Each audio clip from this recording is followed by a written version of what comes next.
Ddrc members, staff, and guests, we ask your patience during this virtual meeting. Multiple staff members are behind the scenes to make sure that the meeting runs smoothly and all applicants and citizens are able to communicate with the commission at the appropriate times.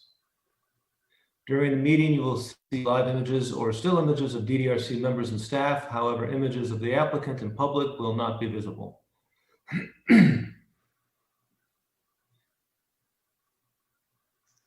The public will also be able to participate via 3 methods. When participating, please provide your name for documentation purposes. So you may watch the proceedings, you may email, you may phone in, or you may log into a web session.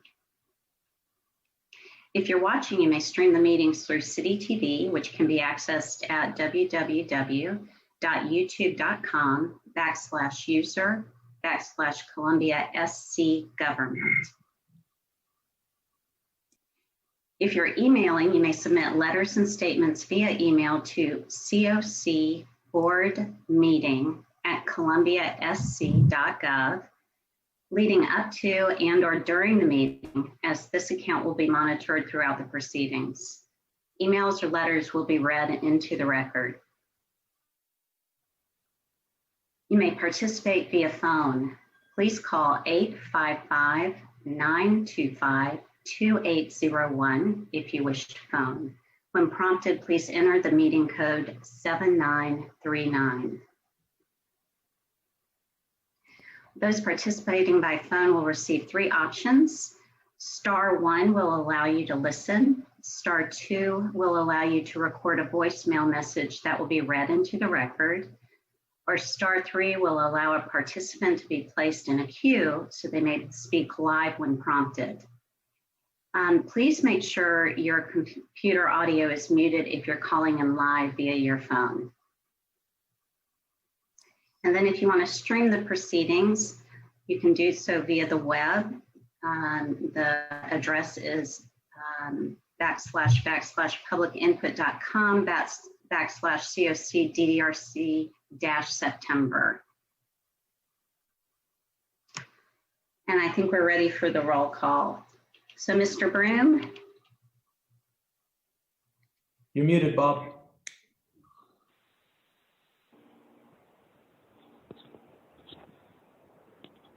Broom, you're muted. Here. Thank you, Mr. Broom. Mr. Dinkins? Here. Thank you. Ms. Fuller-Wilt? Here. Thank you. Ms. Jaco? Here. Ms. Johnson? Here. Mr. Saleeby? Here. And Mr. Savory? Here. We have quorum. Thank you. In order to avoid ex parte communications, Ddrc members are under strict instructions not to discuss cases under consideration with the public or with each other outside of the public forum. The meeting typically starts with staff calling the case, giving a summary of the project, and then calling on the applicant to present if they wish. Decisions are typically made in one evening. Decisions may be appealed within 30 days to a court of competent jurisdiction. Oaths will be administered individually as we hear either from applicants or from live speakers. Applicants with requests before the Ddrc are allotted a presentation time of 10 minutes. This time should include, but is not limited to, an overview of the project, case history, and any pertinent meetings held regarding the request. This time also includes all persons presenting information on behalf of the applicant, such as attorneys, engineers, and architects. This time limit does not include any questions asked by the Ddrc or staff regarding requests. Members of the general public are given the opportunity to address their concerns in intervals of 2 minutes. Applicants may have 5 minutes to respond. Staff has a timer and will make presenters aware of when their time has expired. At this time, are there any changes to the agenda? We've had a few changes since publication. Under the regular historic portion of the agenda, 140 South Walker, which was a request for design approval for demolition in the Shandon Community Character area, has been deferred. Excuse me. Likewise, 2614 Kiowa Avenue, another request for design approval for demolition in Shannon Community Character Area has been deferred. And 1525 Bull Street, a request for design approval for exterior changes and preliminary certification for the Bailey Bill for an individual landmark has been deferred. Otherwise, the agenda stands. Thank you. The DDRC uses the consent agenda to approve non-controversial or routine matters by a single motion and a vote. If a member of the DDRC or the general public wants to discuss an item on the consent agenda, that item is removed from the consent agenda and considered during the meeting. The DDRC then approves the remaining consent agenda items. Will staff please read the consent agenda? Certainly. The first item on the consent agenda is 2531 Gervais Street, which is a request for recommendation of approval for landmark designation. It's a pending, of course, individual landmark. 505 Denmark Street is a request for preliminary certification for the Bailey Bill in the Granby Architectural Conservation District. 511 through 513 Denmark Street is again a request for preliminary certification for the Bailey Bill in the Granby Architectural Conservation District.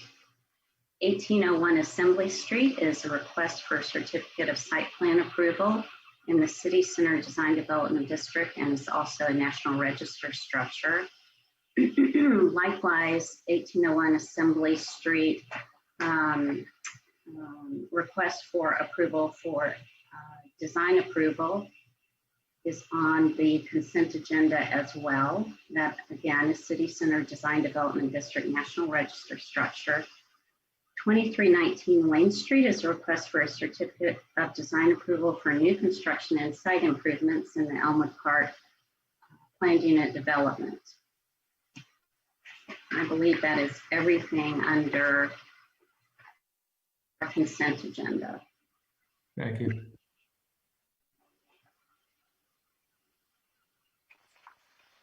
And I apologize, I'm looking at our agenda. It looks like 1801 Assembly, which is a request for exterior changes and preliminary certification that I just mentioned, actually somehow landed on the regular portion of the agenda and should be under the consent agenda.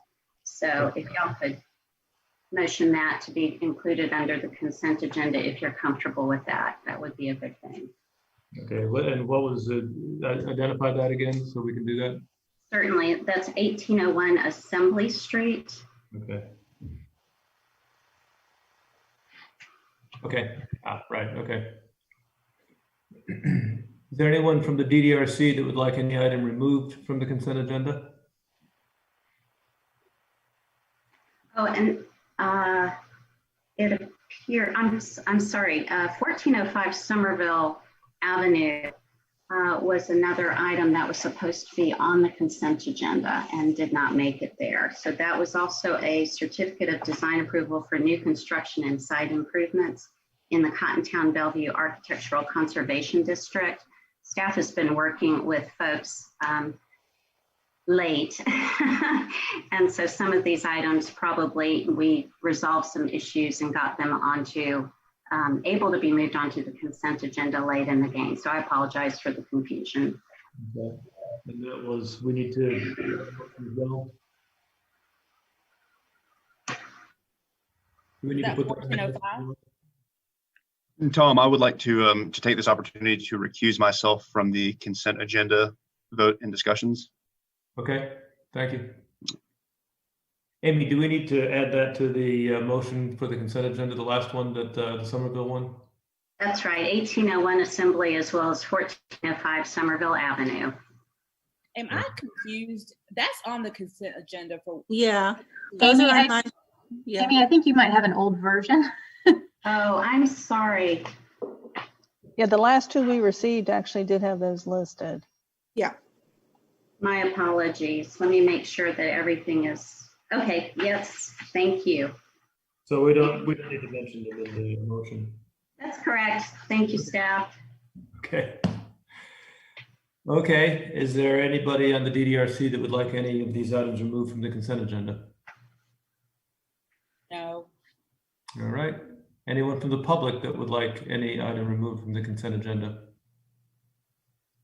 Please communicate by sending an email to cocboardmeeting@columbiasc.gov. Please communicate via phone by pressing *2 to leave a voicemail or *3 to speak in person, and we will pause to allow communication from the public.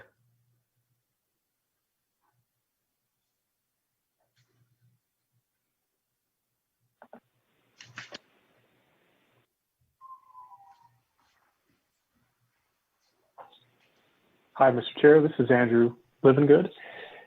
I do not have any comments, nor do I have anyone who has indicated they wish to speak. Very good. Could we have a vote, please, then? Do I have a Mr. motion? Broom, I jumped the gun. Do I have a motion? No. Okay. Yeah. Sorry, go ahead. Do I have a motion to accept the consent agenda? I move that we accept the consent agenda as outlined on the agenda, inclusive of the 1801 Assembly Street and the 1405 Somerville Avenue projects as we discussed previously, as well as approval of the August minutes. Very good. Second. All right. Could we have a vote, please? certainly. Mr. Broom, Yes. Mr. Dinkins, Yes. Ms. Fuller-Wilt, Yes. Ms. Jaco, Yes. Ms. Johnson, Yes. Mr. Salibi. I've recused myself. Oh, pardon me, Mr. Salibi, and Mr. Savory. Thank you. Yes. Motion passes.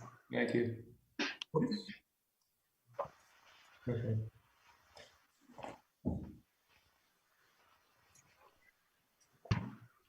Okay, we all ready for the next case? We are.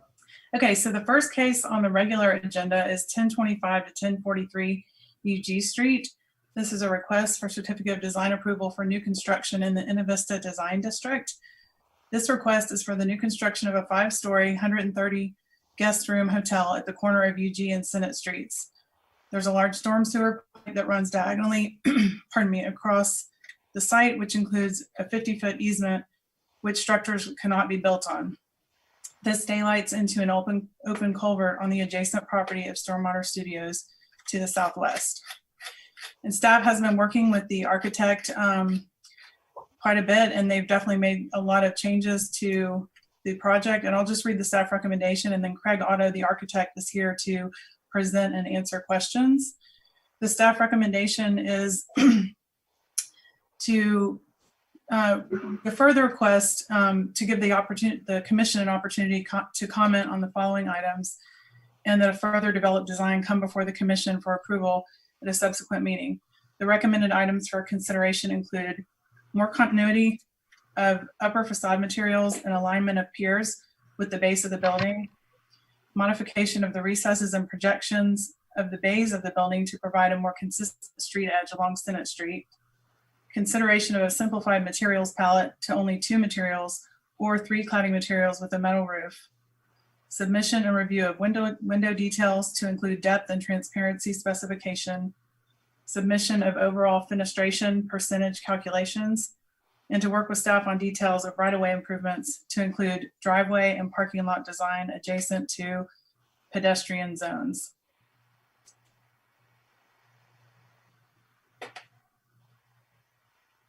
Craig, are you here? I am here, yes. Did you want to screen share, or do you just want me to click through the drawings that were provided? You can just click through as necessary. Okay. Thanks. And you sort of stated, if you could state your name, Craig, and swear to tell the truth in these proceedings. I do. This is Craig Otto. I'm the architect for the project. Thank you. Go ahead. Do you need me to go ahead and make a quick presentation of the project to you? If you would like. Yes, I'll make it brief. Lucinda's already pointed out most of it. It's 5 stories, 130 rooms, approximately 15,000 square feet per story. So times 5 is approximately 90,000 square feet. As she pointed out, the frontage on UG was very limited because of the storm drainage system. So we would probably have preferred the bigger facade to face UG, but it was impossible. So it goes down Senate Street, which is not a big negative at all. The potential franchise, which we won't disclose at this time, but we are using their prototype design in terms of the rooms, the type of guest rooms, the way they're laid out, and how they're configured. One of the items on Lucinda's list is the more consistent street edge along Senate. I assume she is referring to the fact that most of the building on Senate Street is relatively in line with each other, but then sort of the front 1/3 of it that's out by UG Street is set back from the main line of Senate. Lucinda, is that what you were referring to with the more consistent? Yes, that's correct. Okay, and I did a quick sketch here in the office of pushing that back in line, and it can certainly be done. That the elevator was sort of driving that, and the ice machine that we need for each floor was kind of driving that offset, and I've got a solution to work with that so that we don't have to have that big offset. So I can better line up the building. So I don't have an issue with that particular item. I'm not entirely sure of Lucinda's suggestions for more continuity of upper facade materials and alignment of piers with the base of the building. So perhaps she or the committee could talk more about that particular item. And then we could also talk about the materials, which right now we have brick on the whole first floor. We have brick up to 5 stories in some recessed areas of the main facades, both sides. We have a hardy or niche-ha cement board panel on the majority of the upper 4 stories with battens to give it a panelized look. And then at the corners, the front corner you're looking at is at the corner of UG and Senate, but that same sort of shape is on all the corners. Although that storefront large window expanse that you see going up to 5 stories right there at the corner, that would only be there at that location. The other sides of the building, the other corners would have punched windows like the guest rooms. And you could see that on some of the other elevations, just the flat elevations. Up on that top left elevation there, you can see there's punched windows. But our current design has standing seam metal roof on the shed roofs that are at the corners, shingles on the main body of the roof. And then as Lucinda pointed out, the 3 materials on the main facade, which is brick, cement board siding panels, and horizontal metal panels at the corner. Lucinda suggested that we have a bit of a industrial look to the building. So the horizontal panels, I think, are a very attractive way to do that and kind of tie all that together. So that's how we arrived at the material palette that we currently have. We've got the lobby and most of the public amenities at the corner of Senate and UG, so that there is lots of glass on the first floor in those areas. The floor plan, as you can see on the first floor, that large corner area is not very well defined in terms of furniture, but that's how it should lay out. So there's lots of open public space there and lots of windows. I think that pretty well covers the design. So you're welcome to ask me any questions, make any suggestions. Do any members of the commission have any questions for the applicant? I think I'm inclined to assume that we're going to take staff's recommendation and make a motion to defer. And it sounds like from your presentation, Craig, that you're expecting that and are ready to work with staff as well. Before we move on to any further discussion by the commissioners, if there are no other questions, we can come back and then discuss this to try to help the process as Craig goes back to discuss it with staff. But given the fact that we're going to defer this, I would recommend that members of the public maybe wait until it comes back. But if there are members of the public that wish to speak either for or against the project, this would be the time. And do I have a script for that? Okay. Yes, I do have a caller on the line. All right. Kyle, patch him through. Yes, please.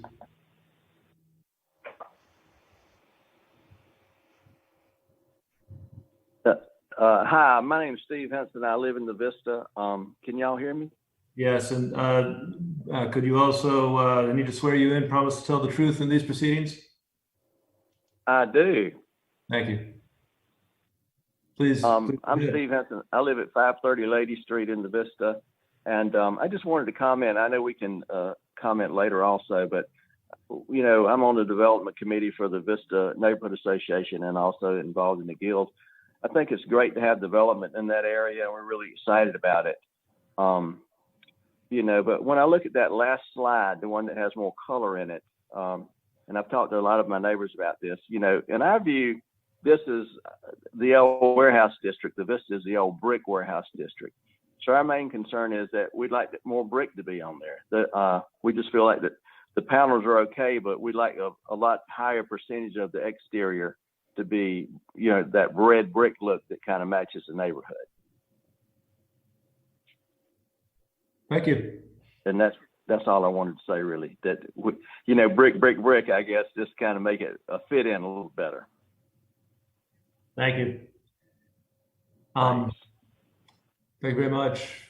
Should I read through the script for the public input and wait to see if we have comments? This would be the time.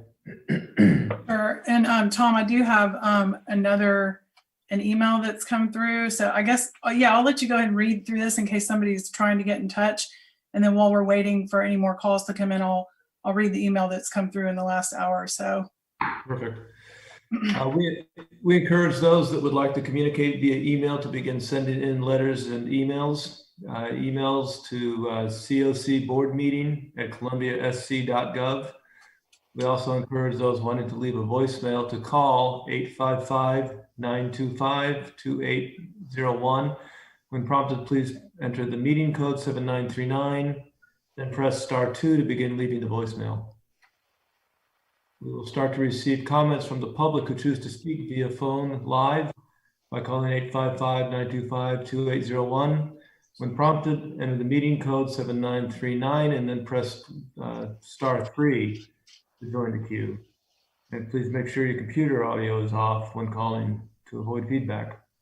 We will now hear comments that have been received in writing via email or letter. And please communicate by sending an email to COC board meeting at columbiasc.gov, and staff will read letters and emails into the record starting now. Okay, so just to acknowledge that there was an email received yesterday, which was forwarded to the DDRC commissioners, and that was from Carolyn Leedecker. So those comments have been forwarded. We're not going to read the ones that were received before today into the record, but we did receive an email just shortly ago, and it says, this is from Ted Fettner. While there is little competition for attractive buildings in this area, future growth would be facilitated by a more pleasing exterior for this proposed hotel. The addition of more brick and more traditional roofline would enhance, quote, permanence of the structure. The McDonald's 1 block away used brick extensively along with a second-story brick facade to blend in better with other commercial structures. And that's the only email we received since the ones that were forwarded to you guys yesterday. And I guess we can check in with Andrew and see if he has anybody else on the phone. Very good. And I do not have any other callers that have indicated they wish to speak, nor do I have any comments. Okay. Then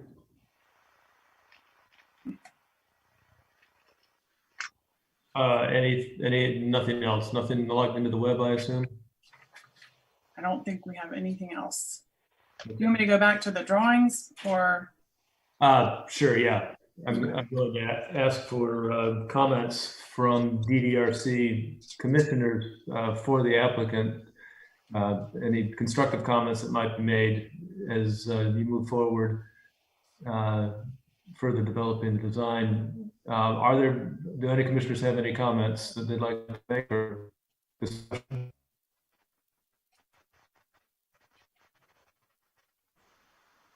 Hearing none, I'll make a few comments. I generally agree with the staff comments, Craig, and I think that my take on the one that you said you were maybe a little bit confused about or vague on, Lucinda's comments about the pilasters reading down through. I think to me it seems like a fairly clear comment, and I think it would be one of the callers that called in sort of touched on this in a way. He talked about brick, but I think what you see in the traditional older brick buildings, the South Carolina State Museum building, for one, is a good example. The Publix building, those are more punched openings, but it's a very simple vertical organization of the buildings down through. So I think that if you simplify and pull the pilasters through, it would be very helpful. I was also wondering, I agree about the comment about brick and, excuse me, I've got to pop up. I was wondering if you might, obviously the masonry, I mean, I would assume the masonry is the most expensive material on the facade, which is why there's maybe very little of it, but it does seem a little sparse on the street facade, Senate Street and Ddrc Street. And I was wondering if you could look at the possibility of bringing more brick onto those street facades and maybe less brick on the parking lot side, and then still increasing the brick a little more on these two facades because they're mostly cement board. The other thing I'm wondering about maybe is right now the brick is in the recesses, and it seems like a better material to have on the forward elevations and then cement board on the recesses. It would be, I think, more successful actually if that were flipped. So the brick's not only in the recesses. So those would be a couple of my comments. I guess the other thing is the standing seam roof, which is the most expensive roof, is because of the geometry, is the least visible. So it seems, I don't know if there's a possibility of putting standing seam on the gable, the hip gable roof planes that face Eugene and Senate and going to asphalt shingles on the parking lot side, or some way. Everything I'm talking about is ways of sort of putting all your eggs in the basket of Senate Street and Ddrc Street, and then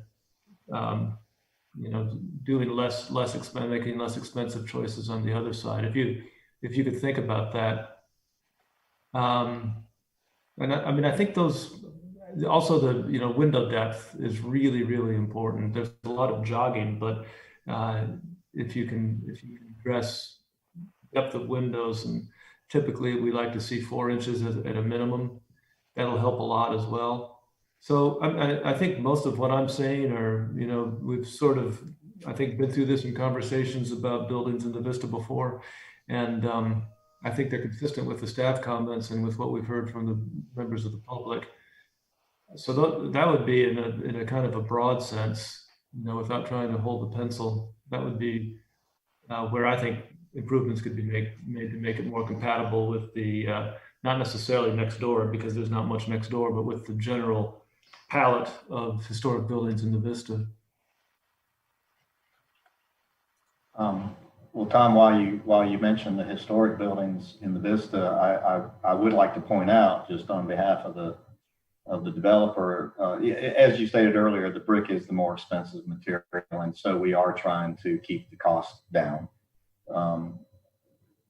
Lucinda mentioned reversing the materials like you did and bringing the brick out front and the panels in the recessed areas, which architecturally I think would work as well. It just does mean significantly more brick.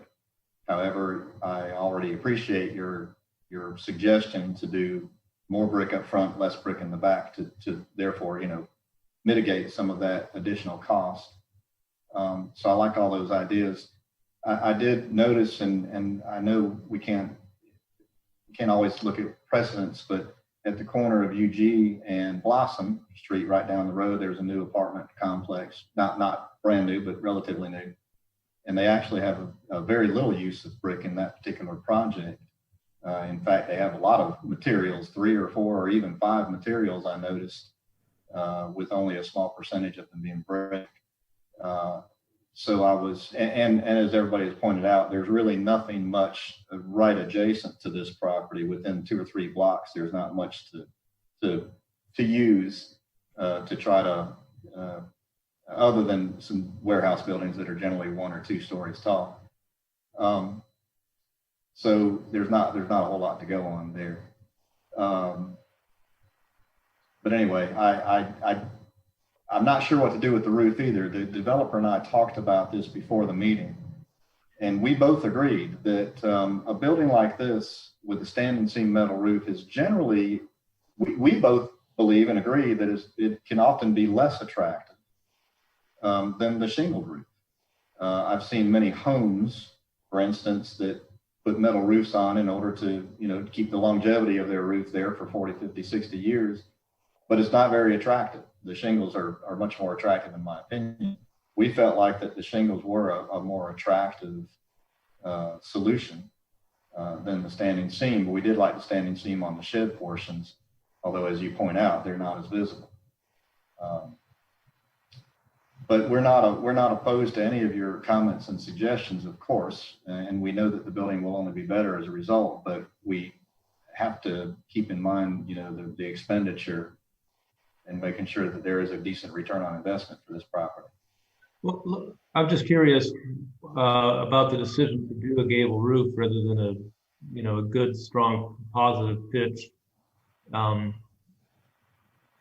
gabled roof versus what, Tom? Pardon? A gabled roof versus what did you say? I couldn't hear. Positive, basically a positive pitch flat roof, like a 1/2 inch per foot, even, because it looks like it would be pretty simple. You could slope everything toward the courtyard side. It would be less expensive than this. And then you could have maybe some money left over to strengthen the cornice line, or it would be easier to strengthen the cornice line if you didn't have the gable roof on top. I wonder if you had gone through that exercise, because that would be in keeping with a lot of the buildings in the Vista. The larger buildings don't have gable roofs on them. Most of them don't. Well, true. As I mentioned earlier, the franchise that we are pursuing for the property, their concept is more residential than commercial, because this is an extended stay property rather than a typical nightly hotel. It's trying to give the feeling of being at home. So that's the reason for the pitched roof in the first place. Secondly, I think it is generally more expensive to have a flat roof with a parapet and a TPO or a flat roof membrane roof. I think it would be more expensive, not that it wouldn't still work, but that's another suggestion, and I appreciate that possibility of going with a parapet and a sloped roof behind it. Again, I don't think you'd have to do the parapet on the parking lot, the courtyard side. So that would be, it looks like it would be pretty simple geometry to do it. I guess the other piece of this is, when you think about where the less expensive versus the more expensive materials, you might want to put them. One idea, maybe something to think about and work through with staff, is that you swap out some locations of materials, like for instance, the corners where the corrugated metal are, maybe those are brick and the corrugated metal goes in the recesses as an idea, just to get more bang out of the brick. Those are things I would look at. It seems like to me, it seems like the brick, you're getting the least bang out of the buck for the brick, because it's just the strips that are in the recesses.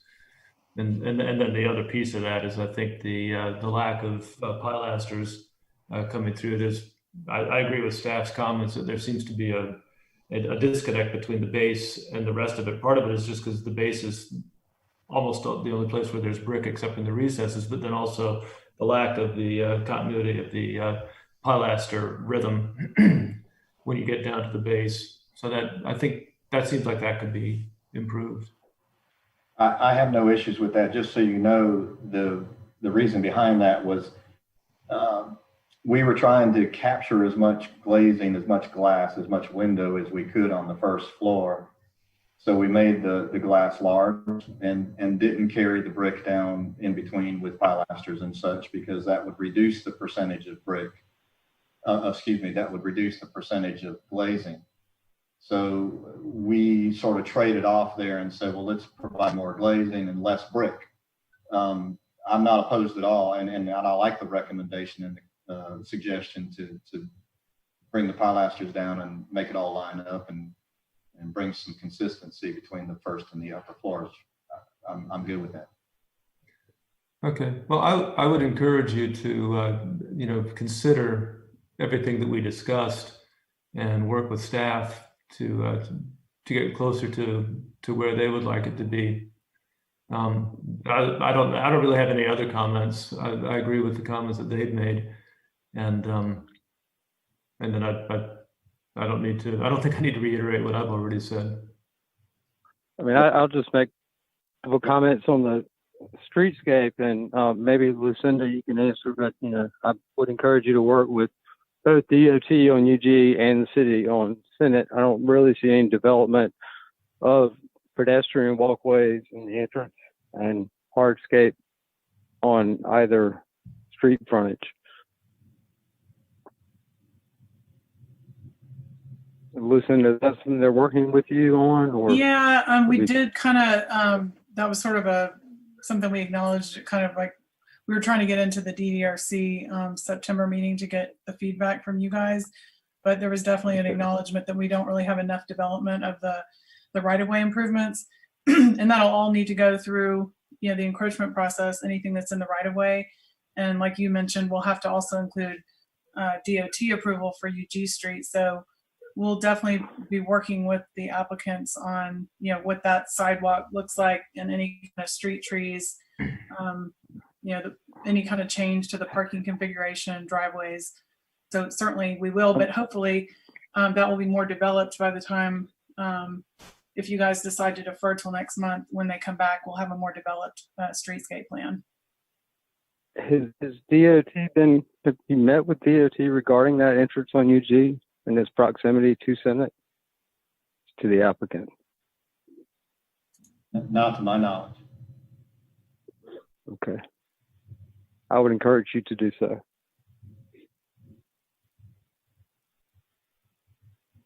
Yes, sir. Thanks. Are there do we have any other comments? Regarding, just to point out, regarding streetscaping and landscape, I would like the commission to take into account the fact that storm drain easement and pipe really limits our ability to utilize this property in terms of the building. It squeezes us up very tight between the easement and Senate Street. If we had more space there, perhaps we could pull the building away a little and put more landscaping in there, but because we are so tight, we don't have a great opportunity to do much. As we develop this, we'll find out more about that, but I do want you to keep that in mind as we move forward. I assume, I trust that more development will be part of the next submittal. Yes, yes, sir, it will. Any further comments from commissioners? Would someone care to make a motion? I move for a deferral of consideration of this application as it pertains to 1025 to 1043 Hugh Street, to permit the applicant to further develop the design, taking into consideration the staff comments outlined on the agenda, public comments, commission comments prior to formal consideration by the DDRC at our next meeting. And this would include working with city staff on key details. Is there a second? Second. Second. Could we have a vote, please? Certainly, Mr. Broom, Yes. Mr. Dinkins, Yes. Ms. Fuller-Wilt, Yes. Ms. Jaco, Yes. Ms. Johnson, Yes. Mr. Salibi, Yes. Mr. Savory. Yes. The motion passes. Great, thank you. Next case, Thank you very much for your time and for your service to the community. Thank you, Craig. Yes, sir.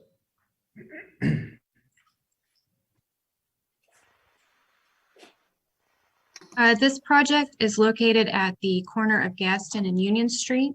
It's a vacant lot located in Area B of Earlwood Protection Area.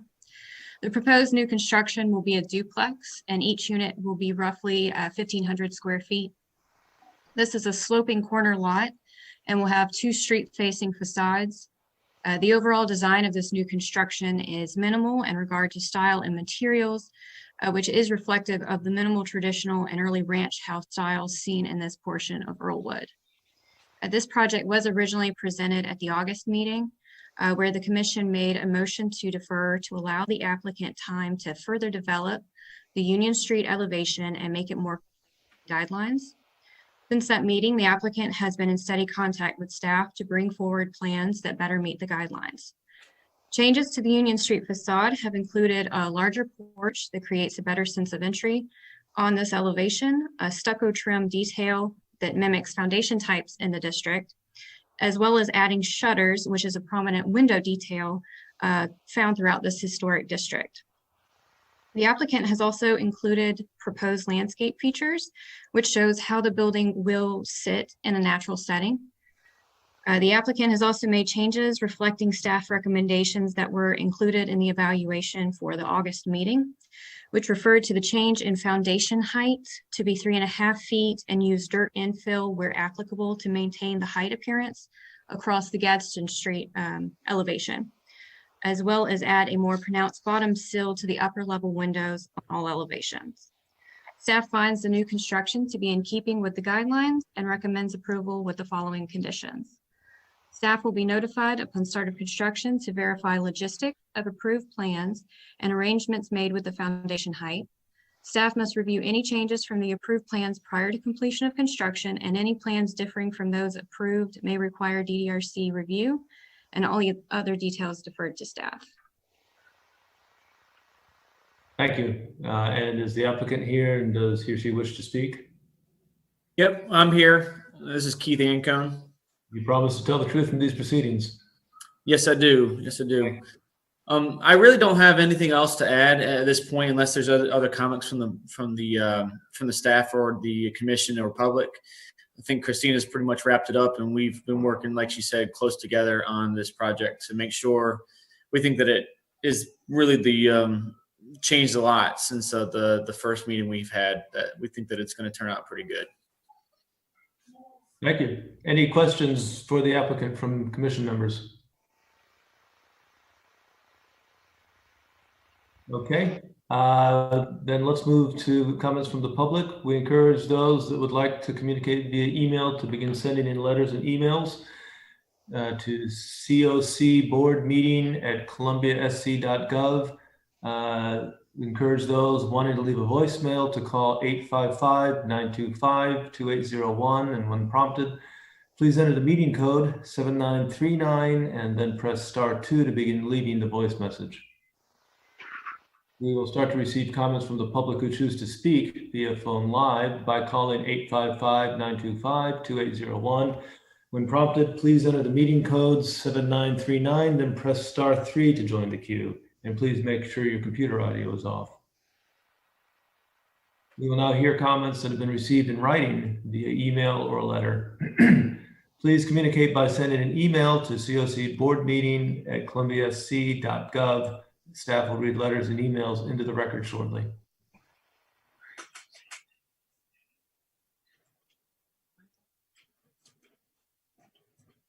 We will now hear comments that have been received via voicemail.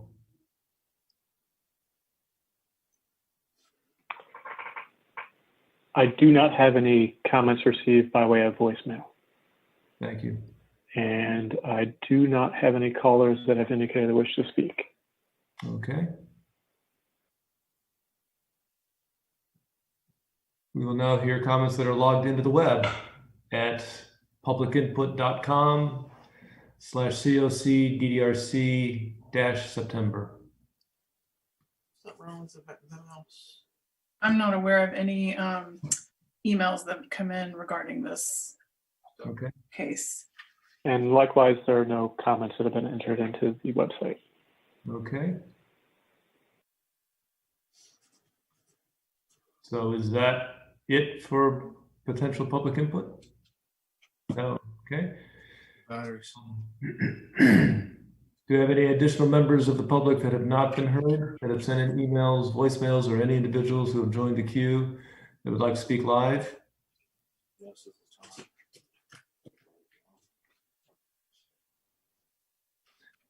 I do not see any additional. Okay. Well, I would start before we move into any discussion or comments by saying that these improvements have been, it's a big difference. I think it's been very responsive to the concerns that members of the public and that some of the commissioners had last time. So the process has worked well. It's good to see the improvements and the consideration of that facade. Does anyone else have any comments before we move to vote? Thank you so much. In that case, could I have a motion, please? In accordance with section 6 and 7 of the design guidelines, as well as section 17-674 of the city ordinances, I move to grant a certificate of design approval with the following conditions. Staff will be notified upon start of construction to verify logistics of approved plans and arrangements made with the foundation height. Staff must review any changes from the approved plans prior to completion of constructions, and any plans differing from those may require DDRC review, and the remaining details will be left and deferred to staff.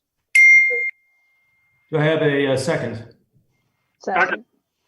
Okay, and I would urge the applicant, some of the language in these conditions regarding actual site conditions and actual construction, to be sure that there are no surprises when staff does, if staff does see it actually under construction. With that, could we have a vote, please? Mr. Broom? Yes. Mr. Dinkins? Yes. Ms. Fuller-Wilt? Yes. Ms. Jaco? Yes. Ms. Johnson? Yes. Mr. Salibi? Yes. Mr. Savory? Yes. Motion passes. Thank you. Next case, please. This next case is 2313 Marion Street. This is a request for a certificate of design approval for new construction and site improvements in the Cottontown Bellevue Architectural Conservation District. This new structure will be situated between a one-story craftsman style bungalow on the right and a two-story non-contributing multifamily structure on the left. A version of these plans was presented last month during an informational session. The applicant has addressed some of the concerns noted by staff and members of the DDRC, but staff still has several outstanding concerns related to the massing, sense of entry, size and scale, and rhythm of opening guidelines. Rather than address all of the guidelines, staff will address those where there are inconsistencies with historic examples in the district. And as the massing informs many of the other comments, I'll start there. So guideline 3 is massing. Since the informational presentation last month, the applicant has simplified the north or right elevation. The massing of the proposed structure as visible from the public right-of-way, however, is still more complex than adjacent historic properties. Staff has previously recommended extending the side-facing gable so that it encompasses the width of the facade as a possible solution to simplify the massing of both the facade and north or right elevation. A rough drawing of a roof plan to illustrate this recommendation has been included with the evaluation and in the presentation. Altering the form of the proposed structure in this fashion would not only address the massing on both the facade and right elevation, but also the sense of entry and size and scale. I'll address those guidelines in just a minute, so we'll get to that point. There may be other solutions to alter the massing of this structure to be more compatible with this guideline, but as proposed, staff finds that the massing does not meet this criterion. So Guideline 2 is size and scale. The proposed structure is approximately 27 feet in width, while the average width of adjacent contributing properties is approximately 35 feet. While the lot is about 50 feet in width along the front, which is consistent with many of the lots on Marion Street, its unusual shape, along with current parking and setback requirements, will naturally constrict the footprint and therefore the size and scale of this structure. However, the massing of the proposed structure does not take full advantage of the sense of scale that can be provided by the existing 27-foot width of the proposed structure. Altering the massing based on the staff recommendation would also make the house appear wider adjacent to the street, making it more visually compatible with the size and scale of adjacent structures to better meet this guideline. Guideline 6 is sense of entry. Historic structures in Cottontown generally have strong senses of entry, with the primary entry clearly delineated on the facade. The proposed structure has 3 doors on the facade, 2 French doors on the left side of the structure, and the primary entrance recessed on the right-hand side. These 3 doors are the only openings on the first story.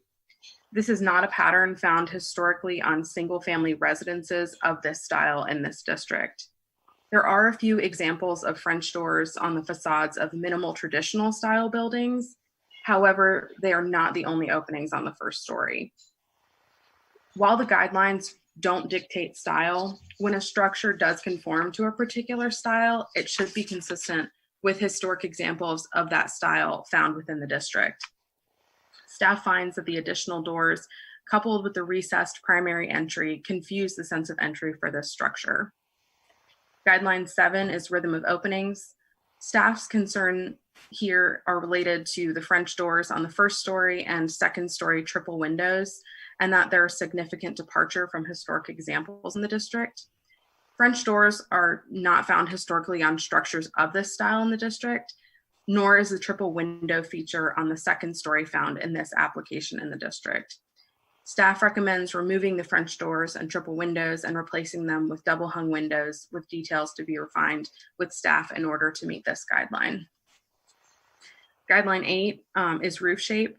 While the applicant has simplified the roof shapes significantly since the informational presentation, staff has concerns about areas where the roof intersects with wall planes in ways which are not consistent with patterns in the district. Most of these areas would be addressed with staff's recommended changes to the massing, save on the left elevation. On this elevation, the side-facing gable terminates in the middle of a wall.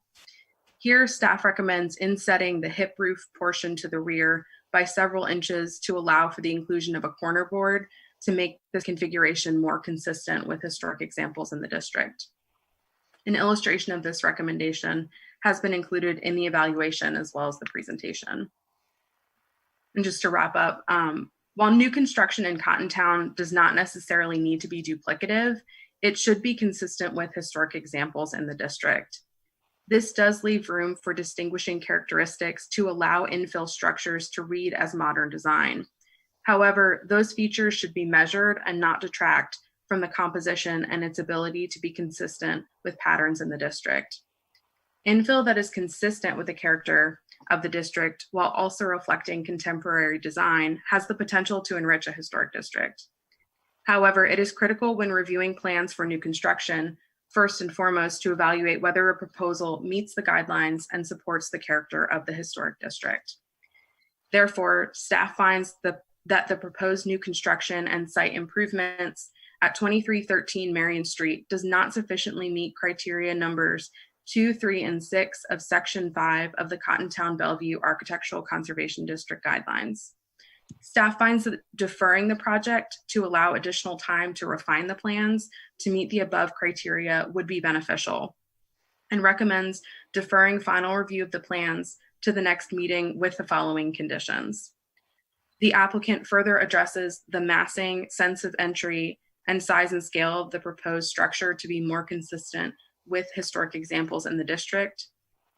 The main entry of the structure be brought closer to the street, flush with the front wall plane of the proposed structure. The French doors be removed from the facade and replaced with double hung windows. The triple windows on the second story of the facade be removed and replaced with double hung windows, with the final number and location of windows to be worked out with staff. On the left elevation, the rear projecting hip roof portion of the structure be inset to accommodate a corner board at the rear of the side gable portion of the structure, and all other details defer to staff. Staff is recommending that the project be deferred to allow the applicant to address these concerns, as the staff recommendations will substantively alter the design to the point that it can no longer be handled at staff level. The applicant has started to make some of these changes and sent an updated version of the plans to staff yesterday afternoon. This hasn't allowed staff sufficient time to review these changes. So the staff recommendation is still to defer the project. So I see that the property owner is here. I'm not sure that the architect is here.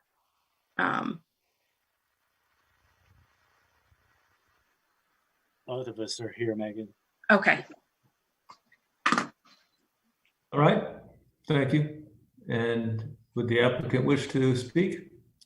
Yes, I'm Michael Hagler here with the owner, Diane Rushing. Please be back, please. I need to swear you in. Are you both going to speak? Yes. Promise to tell the truth in these proceedings? Yes. Yes. Okay, thank you. Go ahead, sorry. No problem. A quick question for Megan. Were you going to talk at all about the fencing, or come back to that? The site improvements? So what, with the site improvements, those all largely meet the guidelines. There's no concern from me there. So rather than focus on those items, I think the best thing to do would just be to focus on areas where there are staff concerns. Great. Okay. Well, again, thank you. And as you remember, we were here last month for your input. And as Megan said, we incorporated a lot of those suggestions, and we have some more changes to show you real briefly today. If I could, do I have permission to share my screen?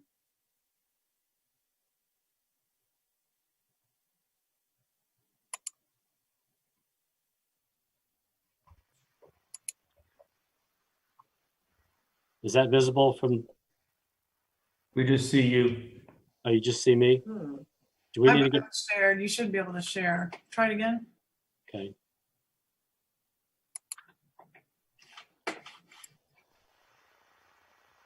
How about now? Yep. You're seeing a drawing? Yes. Okay, Yes. great.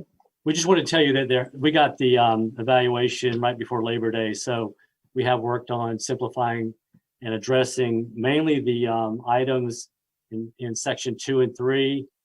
If you'll see on the front elevation now, we have extended that gable roof full width, and we have brought that front door forward, so there's no longer a recessed entry for the front door. And the biggest impact you can see that led to is on the north side elevation. We now have that very simple front gable, and now we have aligning windows top and bottom. The porch is a front porch, not a wraparound. And another benefit of this point that Megan shared was it allowed us to reorient and simplify the hip roofs. We don't have a hip roof projecting northward now. The hip roof goes side to side, full hip, and then the bedroom wing on the back steps down a bit, again a hip. So both of those are major simplifications in massing, and I think we'll address the items that were mentioned in sections 2 and 3. Just want to make sure that you saw that, because we have incorporated the latest suggestions from staff. if anything, the stumbling point we have currently is on the front elevation. I think moving the door forward definitely makes it more prominent.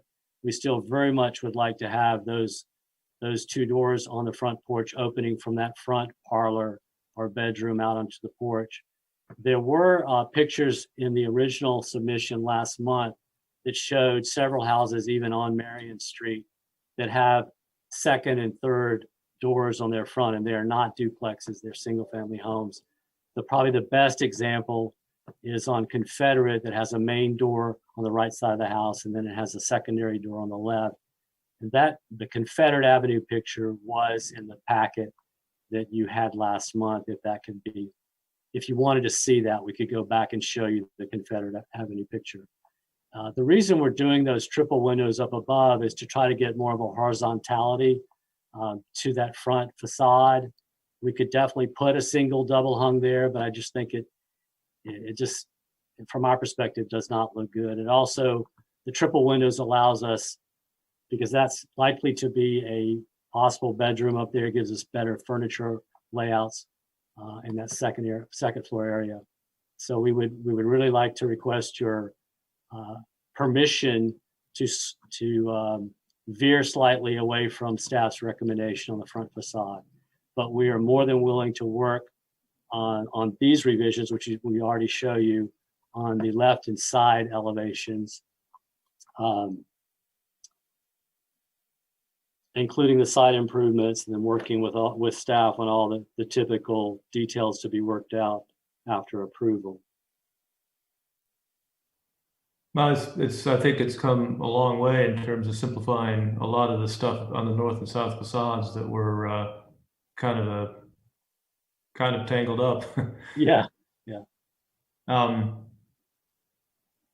Do other commissioners have any comments about this at this point?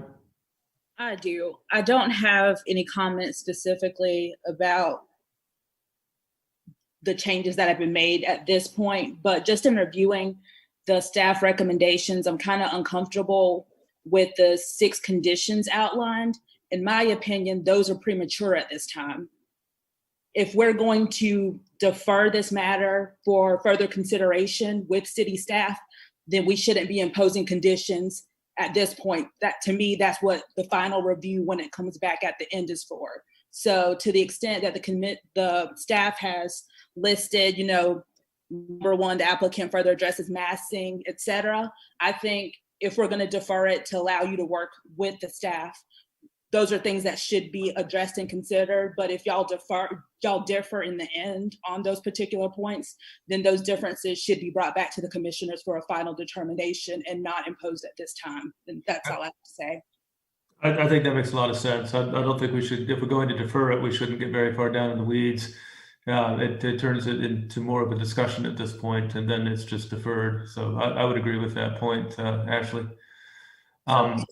Is it possible to, I'm not understanding exactly, is it possible to get it approved with accepting the French doors and the 3 windows and everything else deferring to staff? That's actually my end goal, if possible, because we have addressed everything else, and I'm sure that Megan and Michael can come to an agreement on everything else. That's really the only sticking points that we had. And so if that's at all possible, I'd like to suggest that. I understand. I think that just in terms of how the process works, I think we do need to give staff an opportunity to review this and make a recommendation. In my mind, it's not far away, not far off, but my understanding is that they haven't had a chance to make that review yet. So I don't. Other members of the commission may have a different feeling. I'm just one vote, so I'd be more than open to what other commissioners would like to respond. How they'd like to respond to that question. Personally, I kind of agree with Tom. I understand that number 3 under the conditions is what you're concerned about, but I think Megan made a comment that they were provided with some information that they haven't had an opportunity to process yet and to evaluate. And I just think to make it clear and clean, and if all the details should be deferred, and if y'all already have consensus on them, then it shouldn't be that difficult when you come back. I don't think it makes sense to piecemeal it and then bring it back to address additional considerations later on, personally. But that's my 2 cents. So it's not appropriate now to discuss the French doors and those 3 windows? In my opinion, go ahead, Tom. I think we could discuss them. I thought your question was whether we could move to make a motion to grant a certificate of design approval tonight. And my response to that was, I think that we have an opportunity to review the revisions. So But if even if we could discuss what we were looking at as far as I'm concerned. so if we're not, even if we're going to defer, it would be helpful to me if Sure. if we could if you guys could give Megan, like, you're okay with that, those things, and then that, because that's the only difference that we have. I think everything else could. I understand, sure.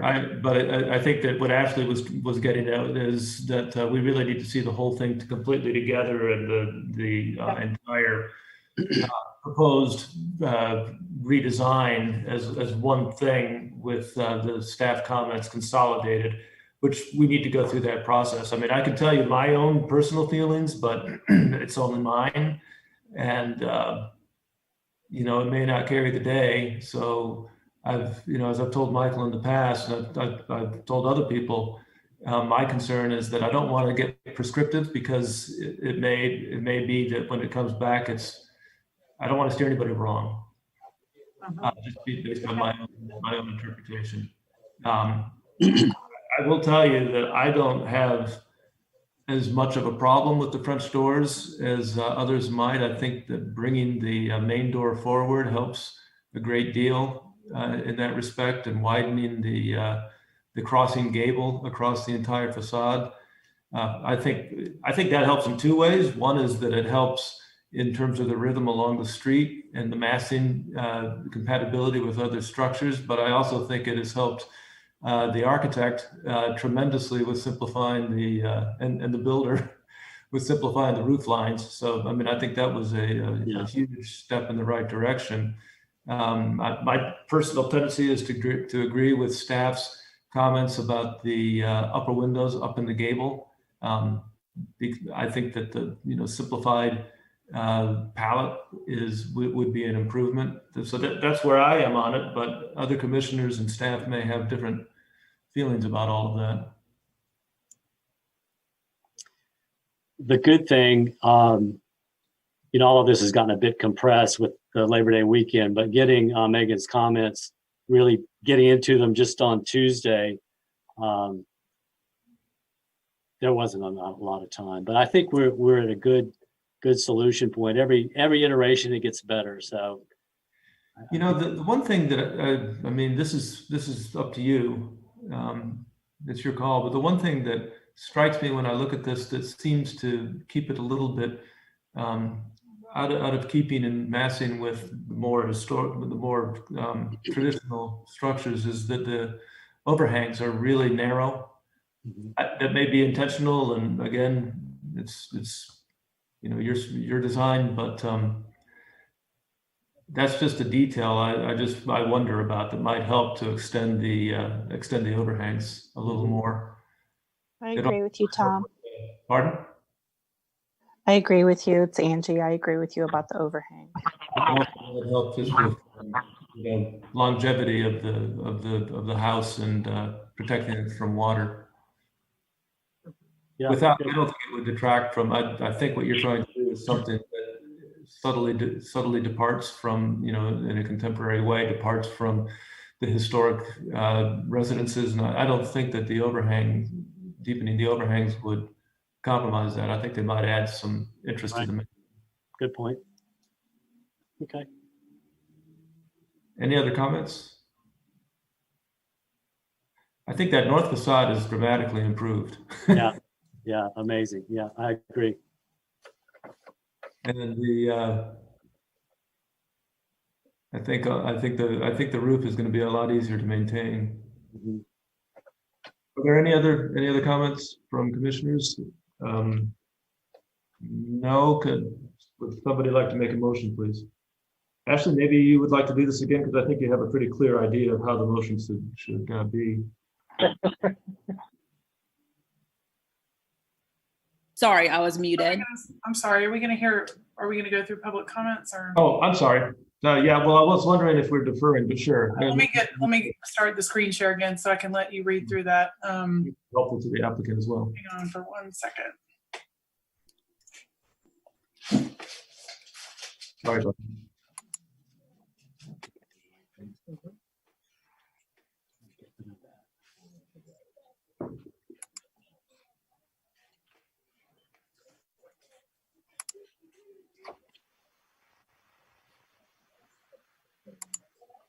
Sorry, I'm trying to get my screen to share again. Good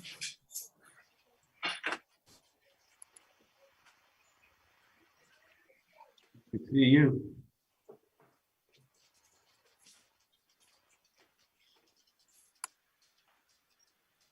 Can you see the screen now? Yes, we do. Okay, hang on, let me click through. Okay. We encourage those that would like to communicate via email to begin sending in letters and emails to cocboardmeetings@columbiasc.gov. We encourage those that would like to leave a voicemail to call 855-925-2801. Enter the meeting code 7939 and then *2 to leave a voice message. We'll receive comments from the public who wish to speak via phone live. Call 855-925-2801. Enter meeting code 7939 and press *3 to join the queue. And mute your computer. We will now hear comments that have been received in writing via email or letter. Please communicate by sending an email to cocboardmeeting@columbiasc.gov. Staff will read letters and emails into the record shortly. I just wanted to acknowledge that there was a letter received on September 7th from Brian Grady regarding this case, and this was forwarded to the commissioners in advance of the meeting. There have not been any emails that have come through since then. Okay. We will now hear comments that have been received via voicemail.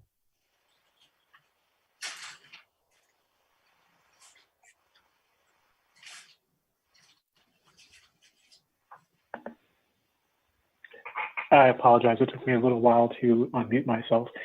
I do not have any voicemails, and I do not have any comments that have been entered in on the website. I do have one caller who is in the phone menu, but it's been that way for a little bit. So if there's a caller with the last 4 digits of 0350 that wishes to speak on this case, you may wish to hang up and try to dial in again. It looks like you might be stuck in the system there.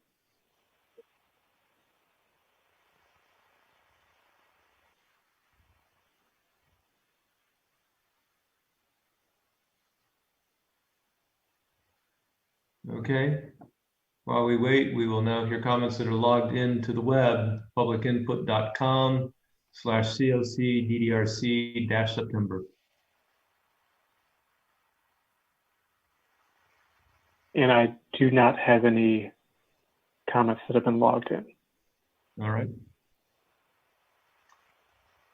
And we'll wait for And that. I suppose we'll give this caller another minute here. Okay. Do we have any additional members of the public that have not been heard, that have sent in emails, voicemails, or anybody who joined the queue? I guess we're waiting right now for that.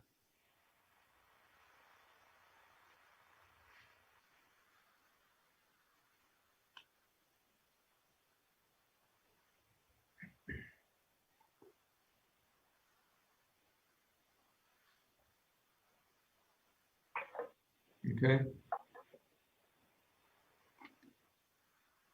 Nothing? No, not as of now. All right. I think we can move at this point now to the motion. All right. As it pertains to the Marion Street project, I move for deferral of the application for certificate of design approval in order to allow the applicant to further refine plans in consultation with city staff. This will allow additional consideration of commissioner input and staff input prior to final commission review at a subsequent meeting. Second. Okay. Any discussion? Could we have a vote, please? Certainly, Mr. Broom, Yes. Mr. Dinkins, Yes. Ms. Fuller-Wilt, Yes. Ms. Jaco, Yes. Ms. Johnson, Yes. Mr. Salibi, Yes. and Mr. Savory. Yes. Motion passes. Thank you. Next case, please. All right, this is 1116 Woodrow Street. This is a request for a certificate of design approval for exterior changes, specifically for chimney removal. And this is in the Melrose Heights Oakland Architectural Conservation District. This circa 1925 two-story brick veneer house has matching exterior chimneys located on the north and south elevations. These chimneys are non-functional and have damage and widespread mortar deterioration. The current proposal is to remove both chimneys down to the roof line, eliminating the chimney stack on each side, but keeping the exposed chimney connected to the wall of the house below the eaves. Changes to roof features are evaluated based on section 7.5 of the Melrose Oakland Design Guidelines, which states to preserve historic roofing material when technically and economically feasible, and to retain or replace where necessary items like chimneys that give a roof essential character. In looking at the chimneys, staff found that the chimney stack above the roof line uses a different brick than that which is used on the rest of the house. These stacks are also lacking in any ornament and detailing, which may possibly be due to the alteration, although that's unclear. And the chimneys are also generally inconspicuous when viewed from the street. And Lucinda, can you go back to that previous slide?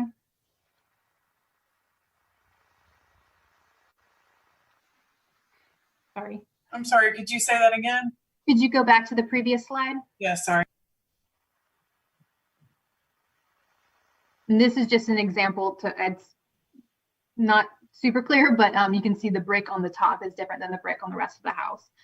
And then you can proceed. Sorry, Lucinda. Additionally, based on the provided evaluation from contractors, the chimney stacks are too deteriorated to allow for repair.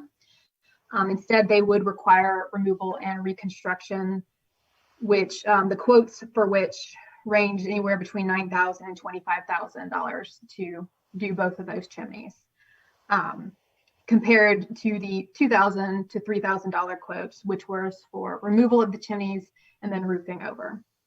So for staff recommendations, staff finds that the deterioration of the chimneys does not allow for an economically feasible repair.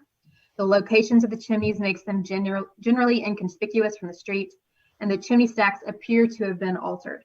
As such, staff recommends granting a certificate of design approval for the chimney removal at 1116 Woodrow Street, based on Section 7 of the Melrose Heights Oaklawn Architectural Conservation District Design Guidelines, with the condition that the chimneys be removed to the roof line only. Okay, very good. Is the applicant here and do they wish to speak? I am Clayton Kennedy.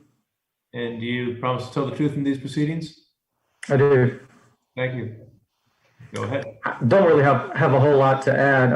These chimneys are in bad shape and have been for a while. And it seems like with every big storm that comes through, a few more bricks fall off. And, I'm just worried they're going to damage the roof or damage the HVAC unit below, or, heaven forbid, somebody be walking by when one of them falls off the roof. So yeah, they're not in use anymore. I'm just trying to get them taken down to the roof line and roofed over. That's about all I have to say unless there are any specific questions from the public or commission. Any questions from the commissioners?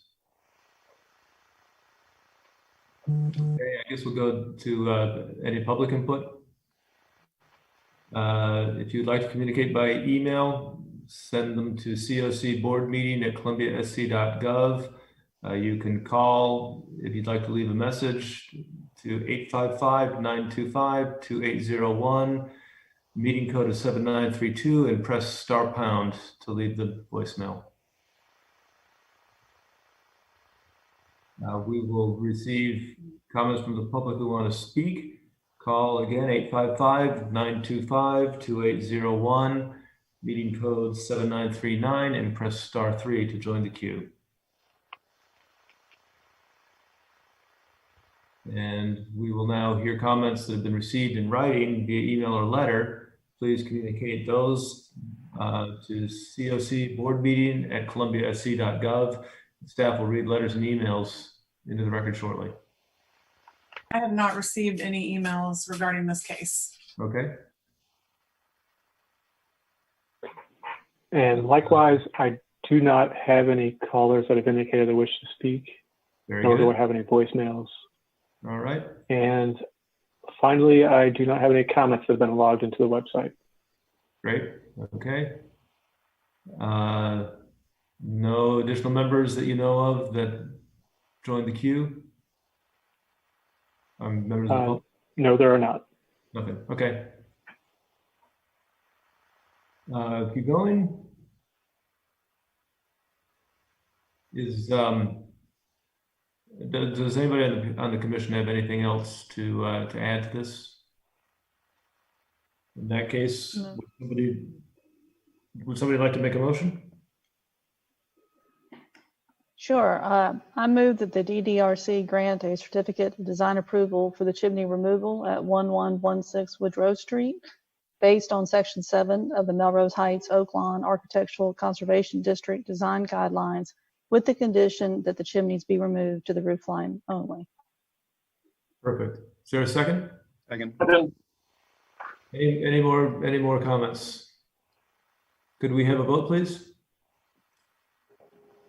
Mr. Broom? Yes. Mr. Dinkins? Yes. Ms. Fuller-Wilt? Yes. Ms. Jaco? Yes. Ms. Johnson? Yes. Mr. Salibi? Yes. And Mr. Savory. Yes. The motion passes. Thank you. Next case. All right, this is 1106 Haygood Avenue, which is a request for certificate of design approval for exterior changes and site improvements in the Melrose Heights Oakland Architectural Conservation District. This particular property is the last house within the historic district on the east side of Haygood before reaching the commercial Millwood corridor, which means that this house is immediately adjacent to a commercial property. In June 2020, city staff noticed that a number of changes to the property had been undertaken without approval or permits. Two of these changes, which are being considered by the DDRC the DDRC today, require review, which is the installation of lattice panels to enclose the front porch and the installation of an 8-foot fence along the side property line where the commercial property is. And here in this image on the slide, you can see the before image of what the porch looked like before the porch was enclosed. So starting with the porch enclosure, section 7.7 of the guidelines includes language for porches. Principles for porches state, although porch enclosures are generally not recommended, they can be done in an appropriate manner. Transparent materials, such as clear glass enclosures or screens that are set behind balustrade and structural systems and maintain the visual openness of a porch, are permitted. The porch enclosure currently includes the use of lattice on both sides of the porch, and that faces the commercial property and faces Haygood, as you see in this picture. The appearance of the lattice is that of a solid wall, which means that it does not maintain the openness of the original space. And as such, staff finds that the enclosure as installed is not in keeping with the guidelines and recommends that the request for a CDA for the porch enclosure be denied and that the porch enclosure material be removed. Moving on to the fence. Fences and walls are evaluated using section 8 of the guidelines, which state fences shall be no more than 4 feet in height in the front yard setback and no more than 6 feet on side and rear elevations. The fence as constructed is 6 feet along the front plane of the house, but slopes up to 8 feet after it turns the corner towards the rear of the property. This makes the part of the fence that is closest to the street. I'm sorry, Lucinda, can you go back? Sorry. The portion of the fence that is closest to the street is 6 feet. I tried to do a little diagram there that you can see the green portion, which is closest to the street, is where it's mostly 6 feet, and then it slopes up to 8 feet where you see the red. And that portion of the fence actually does connect to an 8-foot portion of the commercial properties fence, which was not under the purview of the Ddrc and has already been installed and approved. So while the entire fence is not strictly in keeping with the guidelines in its most visible location, which is closest to Haygood, the fence does conform to that 6 feet height requirement. That fact, along with the unique and extenuating circumstances related to the property's proximity to commercial property, may allow for an exception to the height of the fence without setting a precedent. As such, staff recommends that the fence be approved as installed. Thank you. Is the applicant here? Do they wish to speak? Yes. Can you hear me? Yes, we can. Yeah, and also my daughter, yes. Catherine Marie, are you there too? Okay. Okay. Yeah. Are you both going to speak? I'll start. Catherine and her If children. if you could just state your name and I need to just swear you in. Okay. Peggy Wadman. And do you promise to tell the truth in these proceedings? Yes. And Catherine, let's go ahead with you too, while we're at it. Catherine Reed, do you promise to tell the truth in these proceedings? Yes, I do. Okay, thank you. Go ahead, please. Okay, so we bought the property in 2015 for Catherine and her family to live in. I live in Blythewood. I don't live at the property. And we bought the property as is and probably put a little over $130,000 into improvements because it needed completely new everything, new wiring, new plumbing, new floor joists. We were surprised by how much it needed. So we have been improving it all along.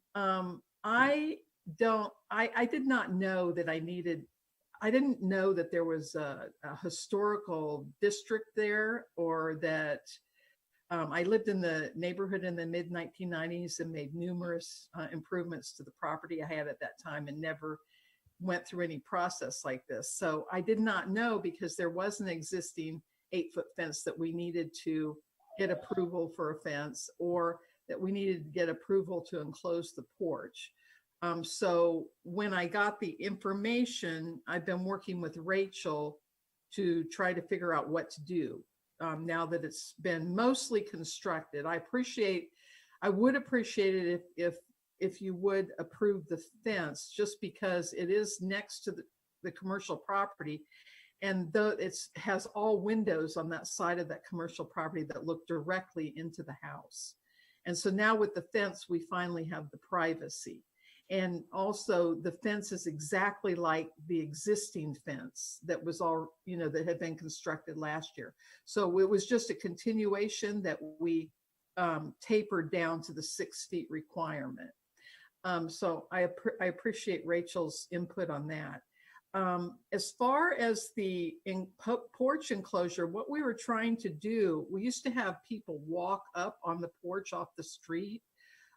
We had things removed from the yard. We were trying to give Catherine and her children security and the safety. So the whole point to that, putting up something more solid was for safety and security purposes. I did talk to Rachel. I understand now what the issue is, with the lattice.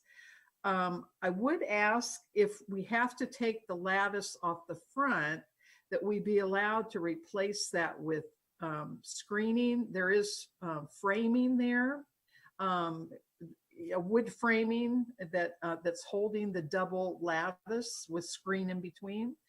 But on the side there, one of the issues was, which you can't really see, I think, from, maybe you could see it from the pictures.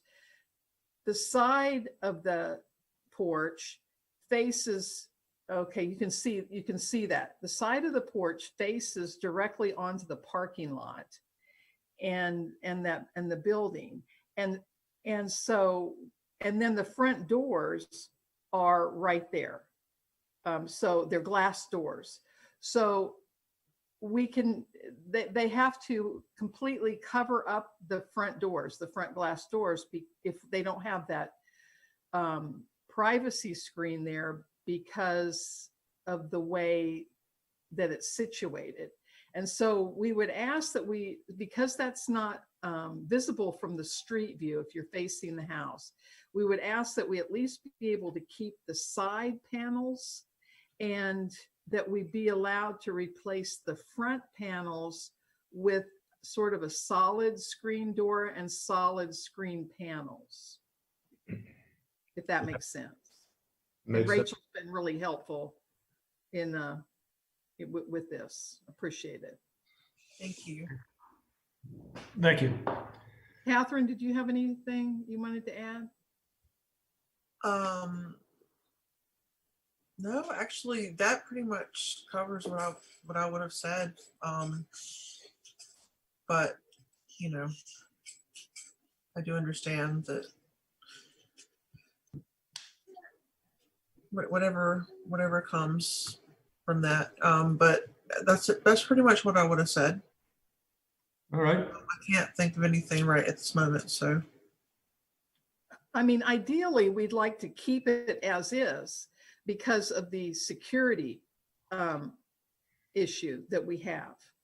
And, we do live right next to a commercial office building, and then there's the street, the street. And across the street almost is the restaurant, restaurants and stores. Yeah. So we get some, lots of people walking across the property and on the property. And so it's very unnerving for Catherine and her children. All right. Is that it? I think so. I appreciate it. Thank you so much. Thank you. I just have a clarification for staff. Are you recommending removal of the lattice work on the side as well as the front? I didn't specify. That's why I included those pictures, because it is still visible. I wouldn't say it's highly visible. So if the commission is, whatever the commission is comfortable with, it is definitely visible though. You can see it.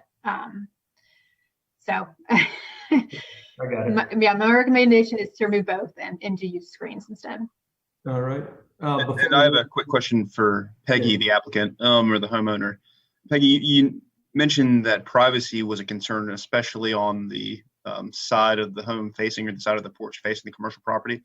Does the new privacy fence that you can't really see well in that picture right there, which I'm assuming replaced the chain link fence, does that not address any privacy concerns, or does the commercial building still peer over onto the porch from that side?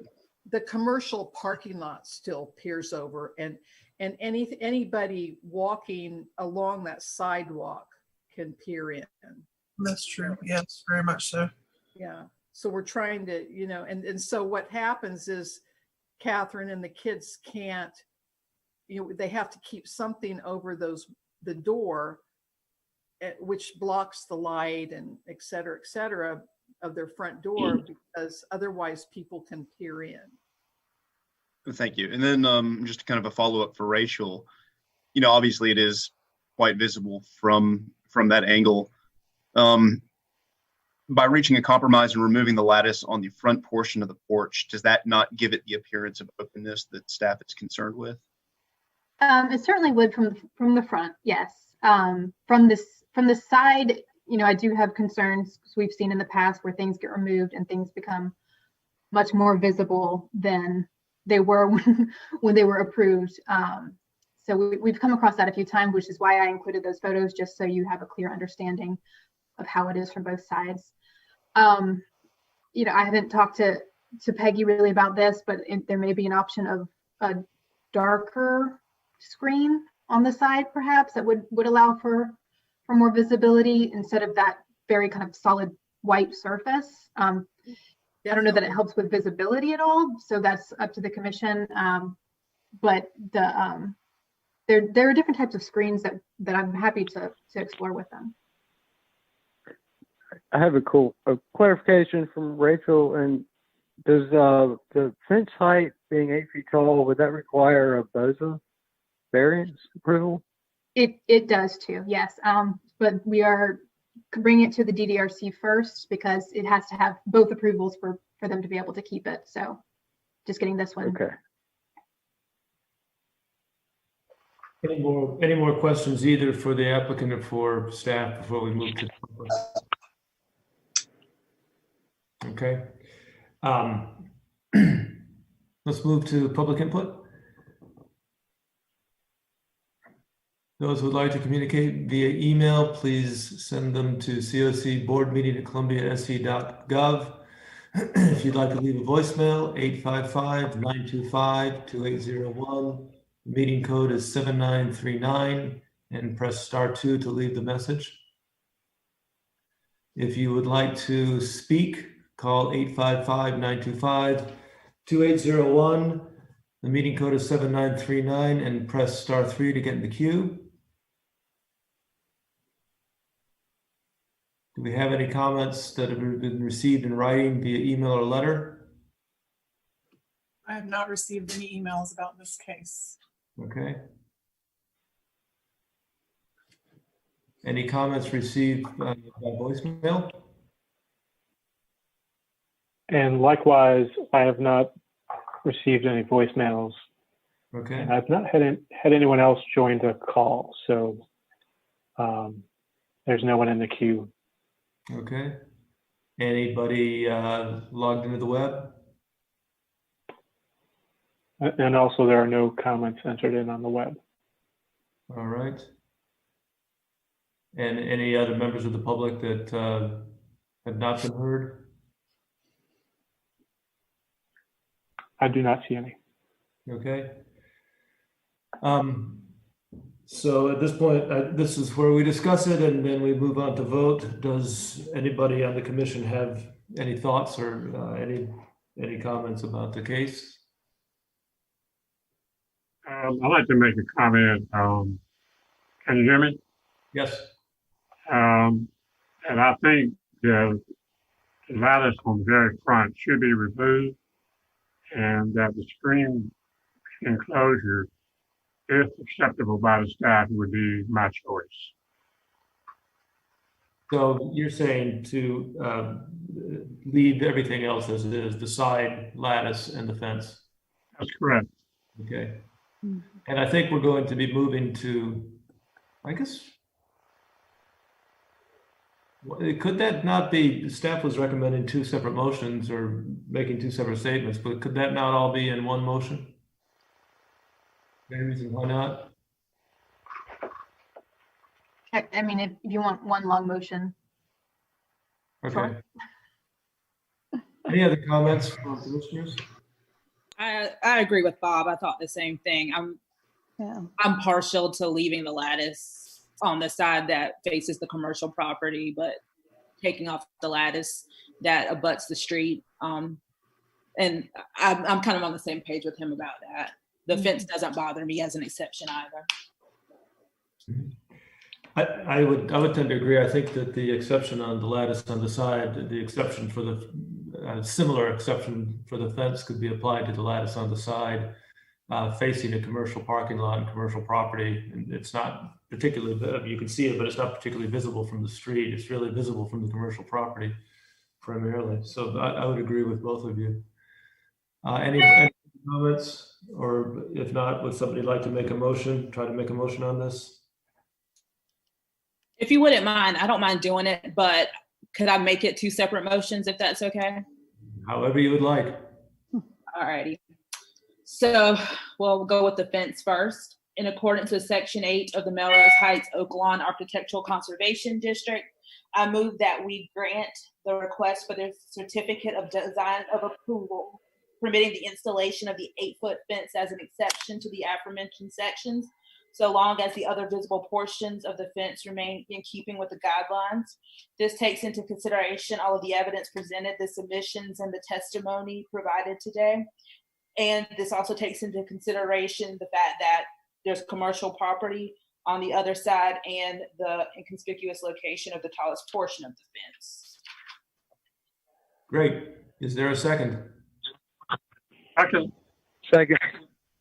Any further discussion? Could we have a vote, please? Certainly, Mr. Broom. Yes. Mr. Dinkins. Yes. Ms. Fuller-Wilt. Yes. Ms. Jaco. Yes. Ms. Johnson. Yes. Mr. Salibi. Yes. And Mr. Savory. Yes. The motion passes. Thank you. And we have a second motion? Yes. Okay. With respect to the property located at 1106 Haygood Avenue,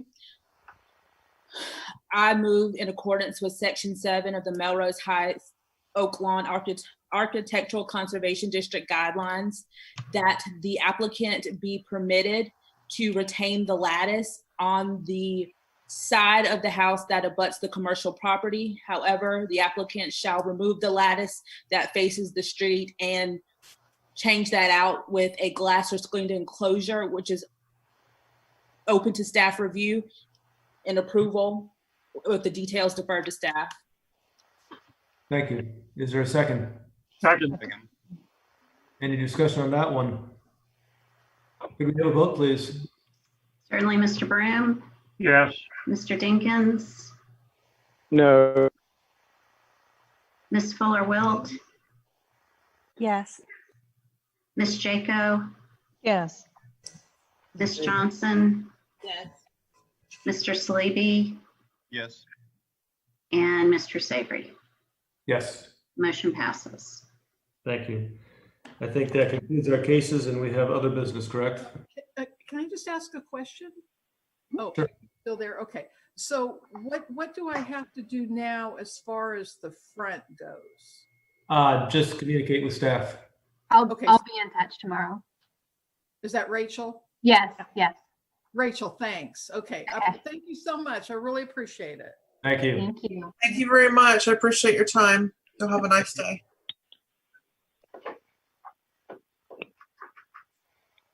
Okay.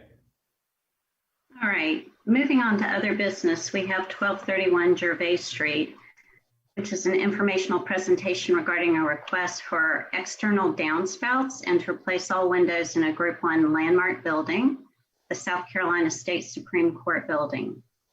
Given the unprecedented nature of the window request and the strict criteria of the ordinance, staff recommended the applicants bring the request forward as an informational presentation to receive feedback from the commission before applying for a formal decision. Therefore, no motion is required today, but feedback from the commission is highly desired. Group 1 landmark buildings, by virtue of their designation, are important as they constitute a primary delineation of Columbia's material visual history, and usually are significant in regards to their architecture, their history, or in this instance, both. Section 17691 of the ordinance states that by any means possible, these should be conserved and or restored on their original sites, a directive that speaks not only to the importance of place, but also to the intention to maintain materials.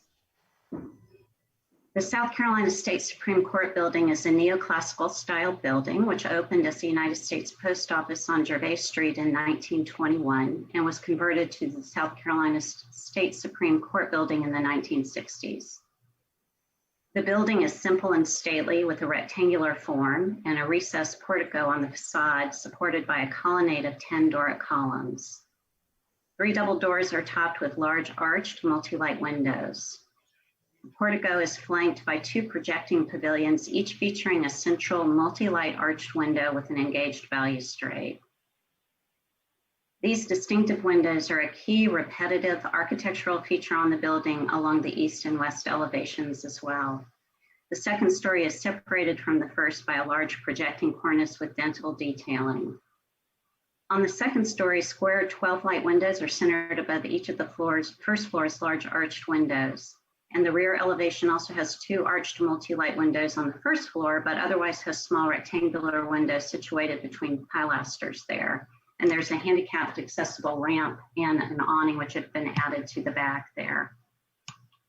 So the first request is to install downspouts on the building to handle increasingly large amounts of water during rainstorms. The building has internal gutters, but they're unable to handle the large volume of water that's coming down now.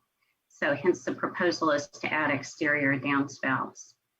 The original number of downspouts proposed was about 20, but this has been greatly reduced to 2 on each elevation. In order to accommodate the downspouts, the upper cornice will have to be cut into to allow for the conductor heads and scuppers. But since the applicants reduced so many of the overall proposed gutters, we're going to lose much less historic material on that cornice with the installation of the downspouts. And then the downspouts will wrap around the more elaborate cornice, which is between the first and second stories. Along with roof repairs, the hope is that this effort will prevent any further damage to the interior of the building due to water seeping in. And in the future, should the downspouts be removed, there would be minimal loss to the historic and material integrity of the building. The other part of the request is window replacement. Concerns have become a pressing issue for the justices and their staff, and there are efforts underway to address this internally in the building. And so likewise, they're reviewing options for security along the exterior. The building is generally quite accessible from the exterior, and windows are within reach from the public sidewalk along Sumter and Gervais Streets. They would like to remove the windows and replace them with windows which have bulletproof glass. The applicants have investigated inserting bulletproof glass into the existing windows, but the new glass that they're looking at would be too thick to fit. So the existing metal are original building and are 100 years old.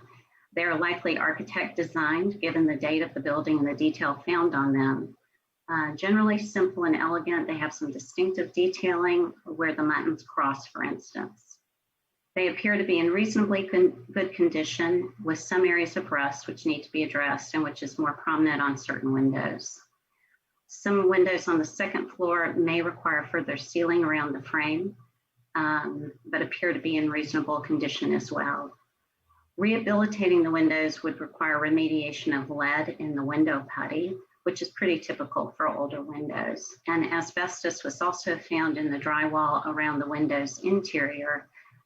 It seems that that would have to be mitigated in the case of either rehabilitation or replacement.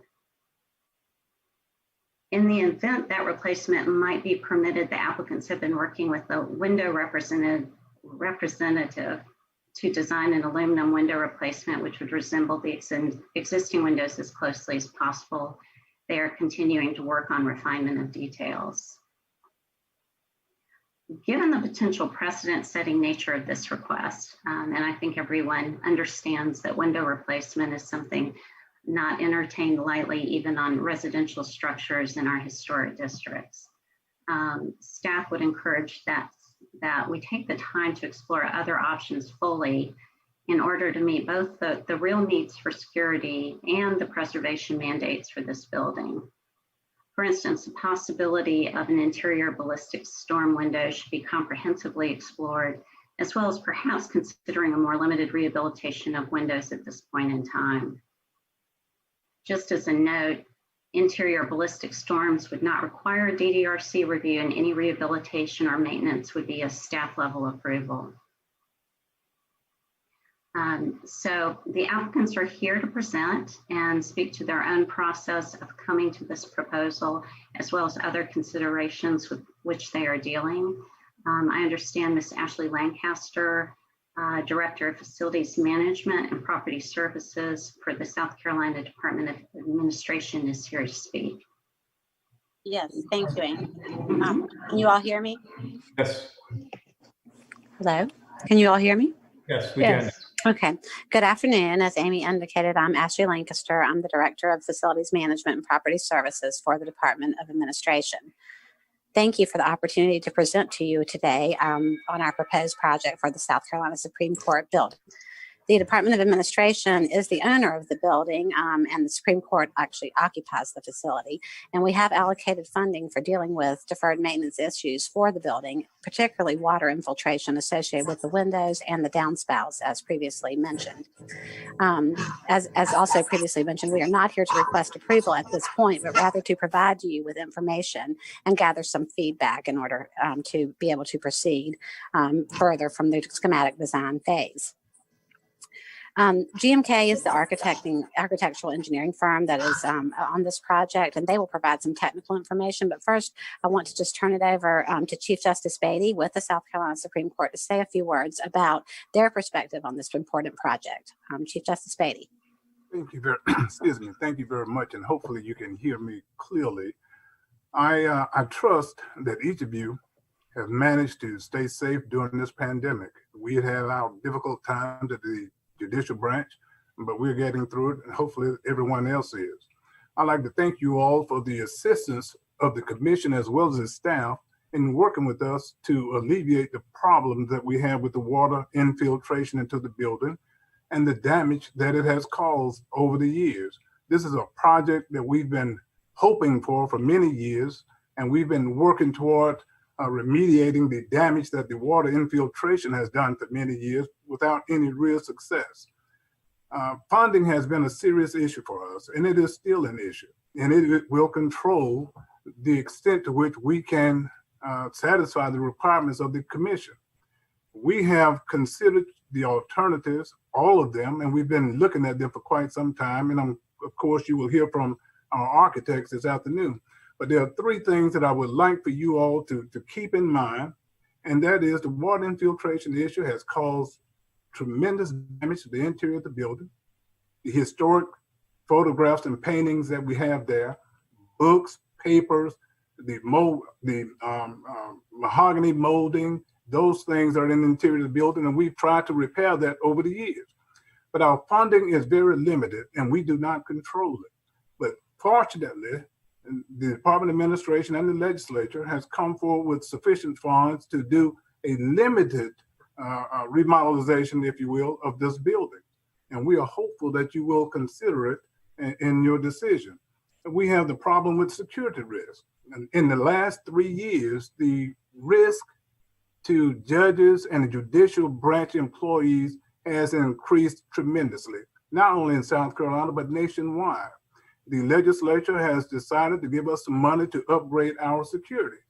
And primarily, we're going to spend some of that money with the windows. As you've been told, our windows are street level. Our judges, at least 3 members of the court, justices of the court, are right there at street level. We are surrounded by buildings that have direct access to the judges' chambers, even the parking garage next door. So those things are serious to us. It's a serious problem, and we are hopeful that you all will continue to work with us in alleviating our water infiltration problem and our security risk. At this time, I understand our time is limited. Our time is shared, so I will not take any more of it, and I will turn it over to Tom Wheeler. Tom? Can you hear me? Yes. I can. Okay. I have a brief slide presentation I would like to present.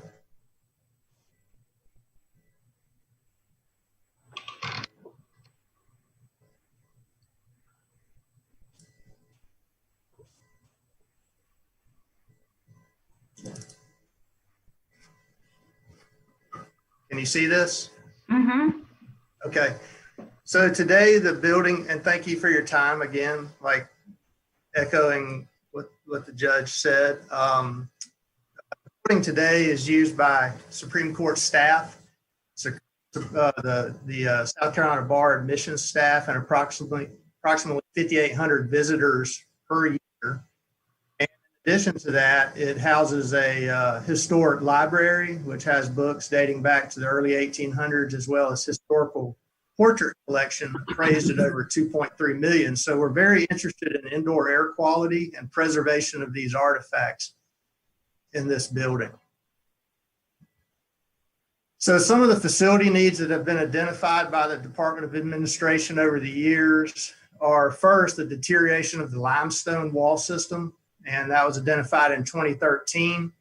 Deficiencies in the internal gutters, also identified in 2013. I'll get into a little bit into that in a minute. The inadequate roof drainage, as Amy mentioned, we only have 4 existing downspouts for this entire roof, and they are becoming overwhelmed and flowing back into the building when they overflow. That needs to be addressed.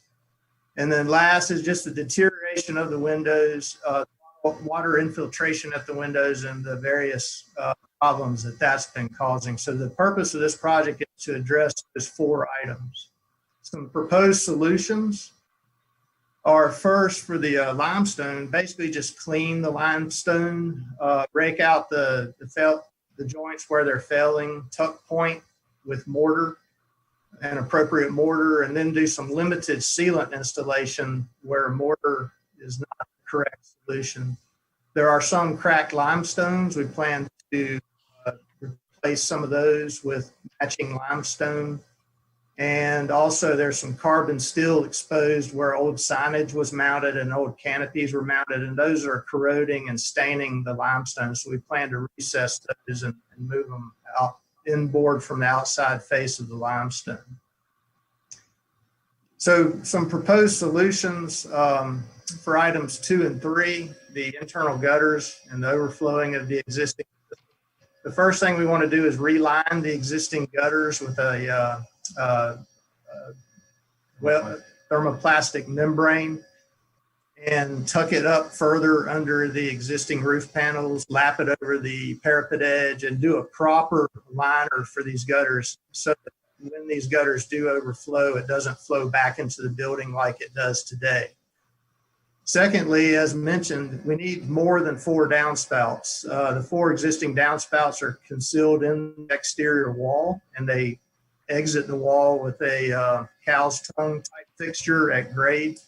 They're too small. They're only 3 inches diameter, and there's only 4 of them. We have a lot of water we're trying to manage, and so the idea is to add 8 more downspouts to the building, 2 per building elevation, as has already been mentioned. So just the exterior elevations, there'll be 2 downspouts on the south side, tucked in the corner of where these side features are. They will be tucked into the corner of where the wall changes plane. On the west elevation, there'll be 2 downspouts there flanking the row of 10 windows on the side. The north elevation will be very similar to the south. There'll be 2 downspouts tucked in the corner like this. And then the east elevation is exactly like the west elevation. So the way we want to do that is going back to this section, there's the internal gutter. We're going to poke through a relief drain, enter into a conductor head, come down the wall with a downspout, follow the profile of the existing historic wall, come into another conductor head below the entablature, and then all the way down to grade. These downspouts will not be collected below grade. The existing ones are not. We're going to exit above grade, just like the existing. Moving on to the windows. We considered 5 alternatives with the windows. The first one was just basically a restoration of the existing windows. That was considered and deemed infeasible. And the reason it was considered infeasible was because it doesn't meet the vulnerability improvements identified by the SLED and the Bureau of Protective Services. The restoration of the windows requires a lengthy asbestos abatement and lead-based paint abatement in the building that would add 2 to 3 months per elevation, and relocation of staff for a lengthy period of time. The restored windows would not provide new energy efficiency standards, and we wouldn't get any kind of warranty on the work. You might expect another 3 to 5 years before they have to be basically scraped, repainted, and resealed again. Same issue that they've been dealing with for years. The second alternative was to restore the windows, as already mentioned, and then install an exterior storm window. And that storm window could provide the ballistic protection as well as thermal improvements. However, we deemed this infeasible because of the impact it would have to the exterior sight lines of the building. And then, of course, you have to overlay the same issues that we just discussed with alternative one, which is the lengthy abatement process, lead-based paint, asbestos, et cetera, in the existing windows. You wouldn't get any kind of warranty on those restored windows, and the almost as important is the fact that it just doesn't fit within the available funding that's been established by legislature for this project. So we considered alternative three, which was basically what Amy mentioned earlier: restore the existing windows and install a new internal window in the opening. This would be approved at staff level, as she mentioned. Seems pretty easy, but we as a team consider it infeasible because of the asbestos and lead-based paint abatement that's required by the existing windows. The internal window does not, it still leaves a maintenance problem for that restored exterior window. And it would introduce a dead air plenum between the new internal window and the existing restored exterior window that is not best practice. We can't maintain that dead air space between the new window and the old window. And then this also does not fit in the available budget that's been approved by state legislature. So alternative four, or actually to drill down a little more on staff comments, sorry, I got ahead of myself, but there's been comments from staff basically that, these ballistic panels can be installed interior like we mentioned, but in order for them to be ballistic grade as well as thermal, they have to be sealed all the way around the perimeter of these new internal windows, which means that this dead air space is not vented. And there was a comment that was made that if done properly, the condensation and moisture in that dead air space evaporate. We disagree with that. It's a sealed environment and there's no way to maintain it. So we have shied away from that option. The second comment that we received was, can we just restore the windows on the exterior only and not impact the interior? If you look at the way these windows are constructed, the existing windows, there's glass and glazing sandwiched between an internal and external steel grid that's screwed together from the inside of the building. In order to replace the glazing and also remove broken glass and replace it, the interior grid has to be removed. So there's no way to only restore all the windows from the exterior.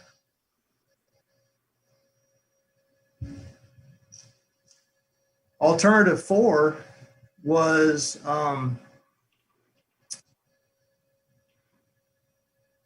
basically to install ballistic glass in the existing window. And consulting with industry experts on this type of steel window, there's no way to provide a thicker glass into the existing window. So that was deemed infeasible. And so that led us to the last alternative, which was a replacement. This option seems the most effective and efficient of all the options. We get the ballistic protection that the building needs. to have a window shipped to the site, and they can replace a window every 2 or 3 days with minimal impact to the existing interior environment. Much less abatement is required with a replacement due to the way we've figured a new window could be installed on the existing frame. You would get energy efficiency, and this option fits within the available budget. So we did work, as Amy said, with some window manufacturers, and we've taken into consideration things like exterior face dimensions, exterior metal profiles of the existing windows, existing glass color, the existing window finish, and just basic constructability issues to make this affordable and easy for the occupants. And with all those things taken into consideration, we really feel that we can provide a new window replacement that's very sensitive to the existing historic windows, that honors the historic character of the building, but also satisfies all the complex logistical issues that I've already mentioned that are surrounding the windows and this building. And thank you very much. I think that concludes this presentation. Thank you. Any comments from other commission members? I have a comment to make on the gutters and downspouts. On the downspouts on the very front of the building, it would be discharging water on the sidewalk.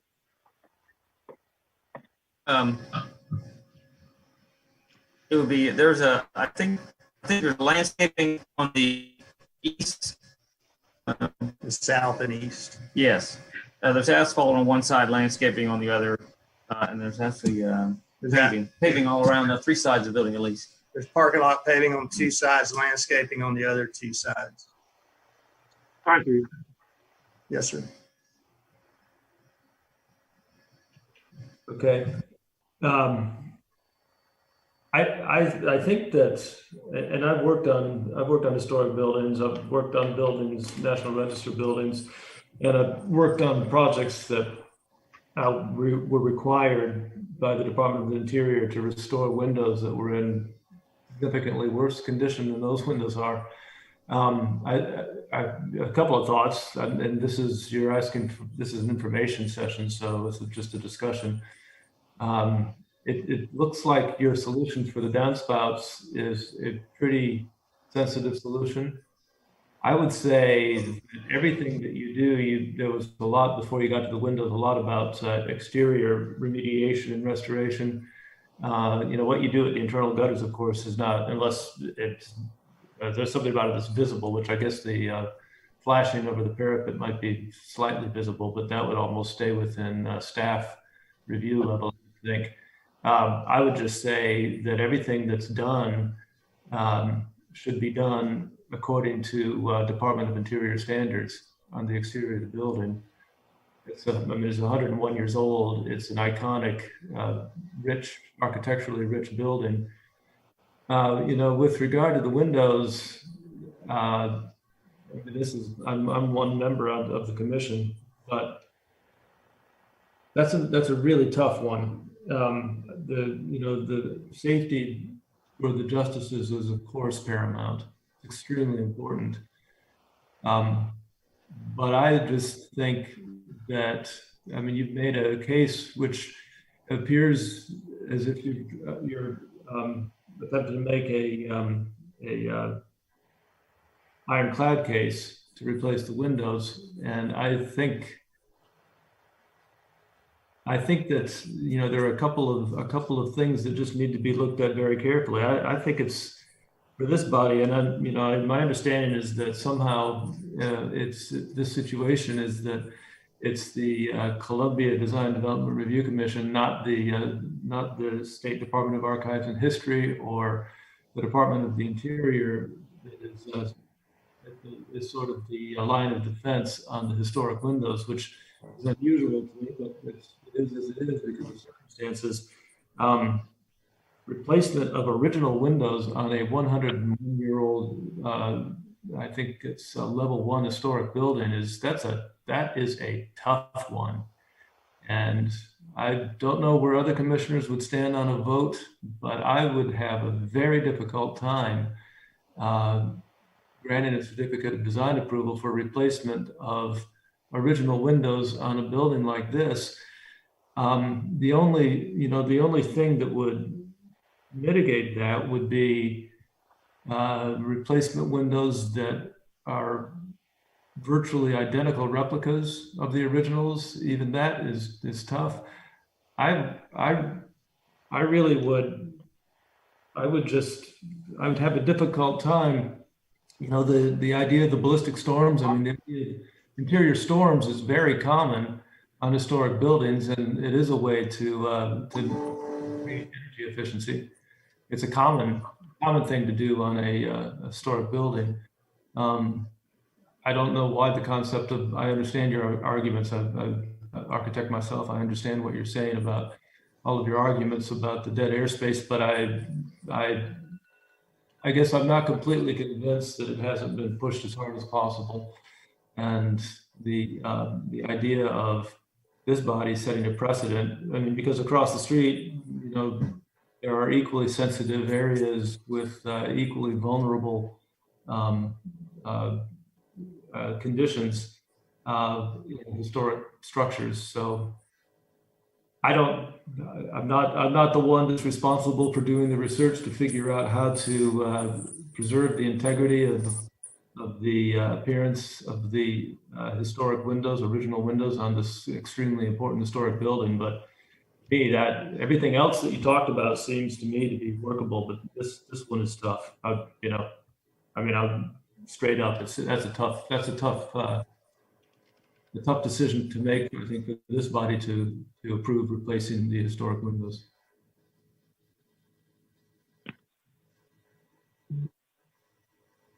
Are there any other commissioners?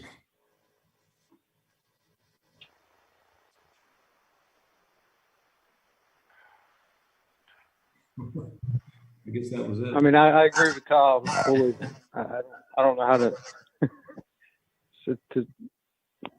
say anything more on the windows. Well, yeah, I guess it's a combination, Tom, like the economic analysis and the advantages, disadvantages. I know we kind of talked about it at a very high level today. I guess just understanding that more. I think the problem is that, generally, and I know from working with both South Carolina Archive of History and the Department of Interior, while economic conditions are always a reality, they really they're secondary to the preservation of a historic structure, especially if it's an iconic historic structure. And the windows are always the sticking point. They're always the most important part of the exterior. So it's tough. I mean, it's hard for me to get my head around how we get through replacing these, unless they're really, really carefully done replicas, perhaps. But even then, I mean, it's tough. Right, and just as a reminder, and I didn't really go over this in my presentation, although it was in your write-up. The ordinance language, which addresses changes to landmark buildings, really doesn't discuss any of those things and talks about the importance of retaining original material. And so, I mean, it's particularly given the level of this building. So, if you'll go back through it and read those, as Tom was saying, there's really not that discussion in the ordinance language, just because I think of the importance of these buildings. So, looking or fully exploring options that may be available to meet these very real security needs that the justices have, but just to have some time to really go through that, I think would be beneficial. This is a potentially precedent-setting motion for something that y'all have made very, very consistent decisions on for decades now. And I know there are some circumstances here, but just going back to the language that we're dealing with in the ordinance, it's something for y'all to keep in mind as we try to work our way through this.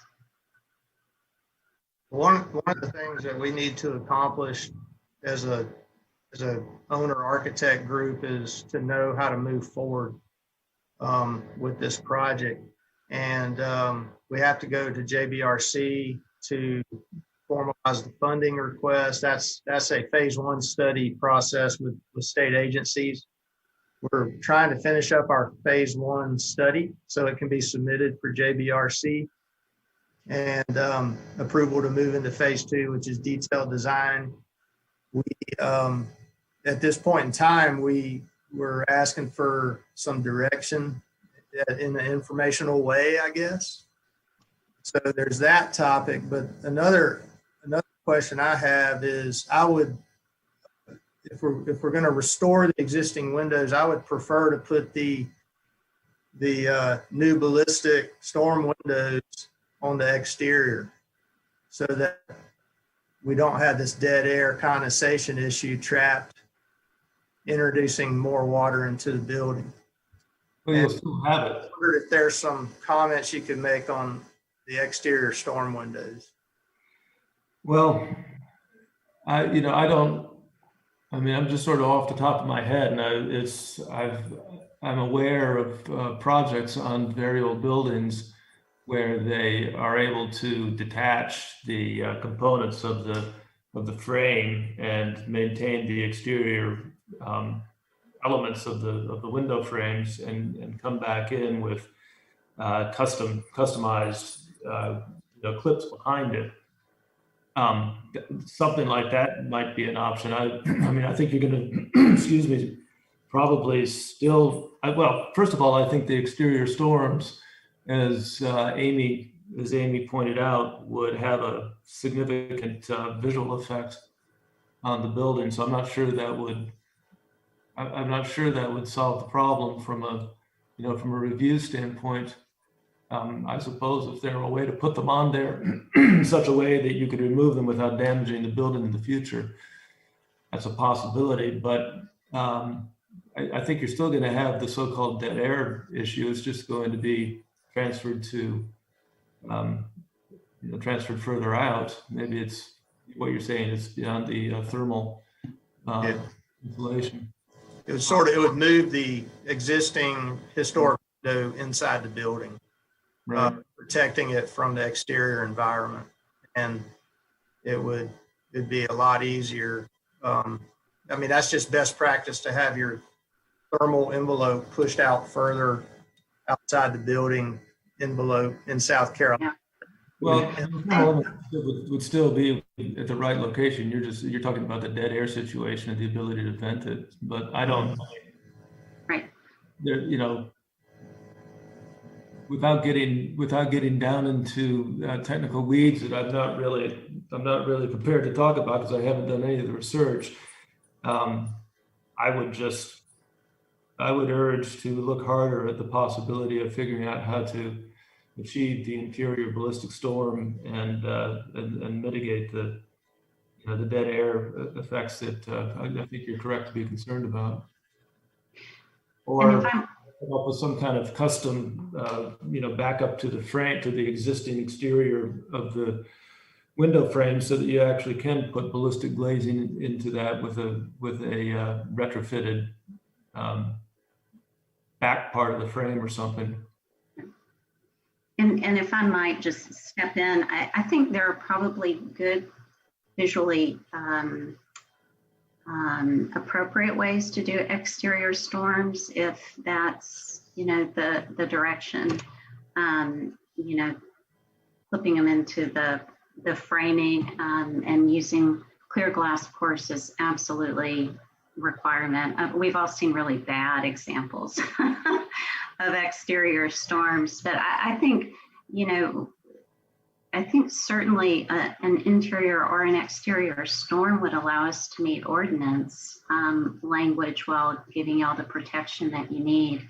And I have spoken to some folks who have steel windows, with very large steel windows with interior storms that have been up for several 3 or 4 at least years now who've had great success with those without any condensation. And so it feels like there are probably ways to approach that if we can put our heads together. I would look more closely at that because I know it's a fairly standard practice in historic buildings. Okay. I don't have any more comments. Does anybody else on the tech team for this project have any more comments? You know, the only other thing I would say is you mentioned the JVRC process. So obviously what you need to do is make sure you have pretty good numbers associated with whatever the solution is and pretty good argument for it.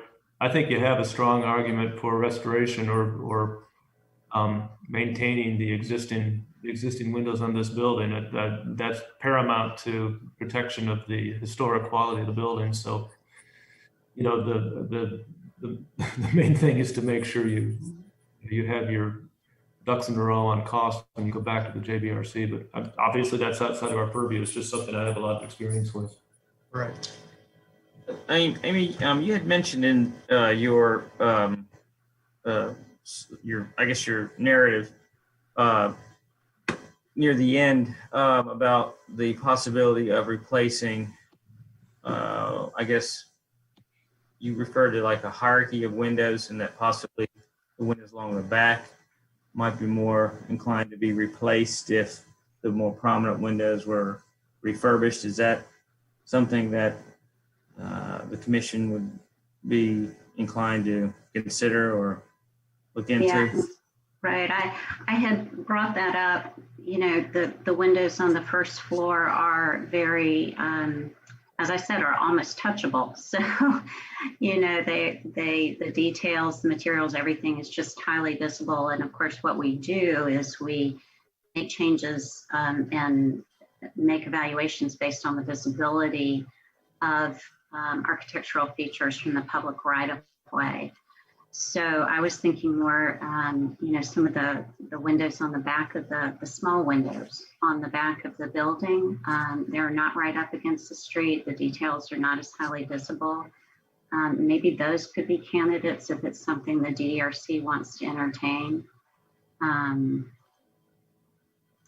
You know, or to look at that sort of hierarchy to see if there's some room to look at things that way and still feel like we're meeting the ordinance.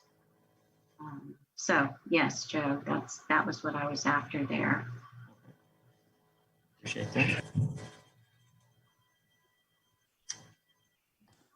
Does anybody else have anything that they'd like to say or ask to help with this?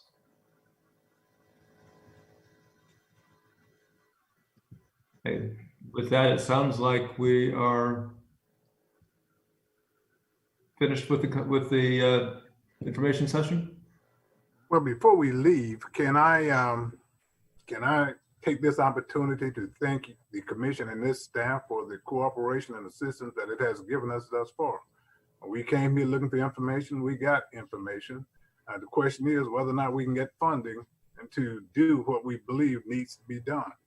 This is something that we've struggled with for quite a few years.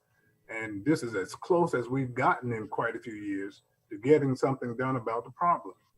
Otherwise, we're just going to kick it on down the road and we're going to have the same damage every year that we have from this water intrusion.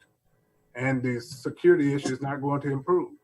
So it's a very difficult question, and we understood that coming in for you all to approve this window issue. This is a historic building. We are committed to maintaining this building in that status if we can. We do everything we can do, of course, but we don't control everything. We don't control the purse strings. This building has a lot of symbolism to us and to the community. In fact, it's unmatched, in my view, by anything in the area. So we want to maintain what we have, but the problem is funding. We can't say that we can do that. But thank you again for your time, your effort, and your assistance. And of course, we'll be in touch with staff and the commission in the future. Thank you, Chief Justice. You have a beautiful building, and we appreciate your desire to maintain good stewardship and certainly your security concerns. We understand that deeply. So it's it's just a challenge. It's a tough question. You're right. Thank you all very much. Thank you. Thank you. Is there any further business? No, I'm sure everyone noticed that Mr. Sleeby was with us tonight. So yay, thank you. And there you are. And we hope two new commissioners at the October meeting. Great. All right. More the merrier. Is there a motion to adjourn? Motion to adjourn. Anyone opposed? Yes. You're opposed? Well, we are outvoted. Meeting adjourned. Thank you, everybody.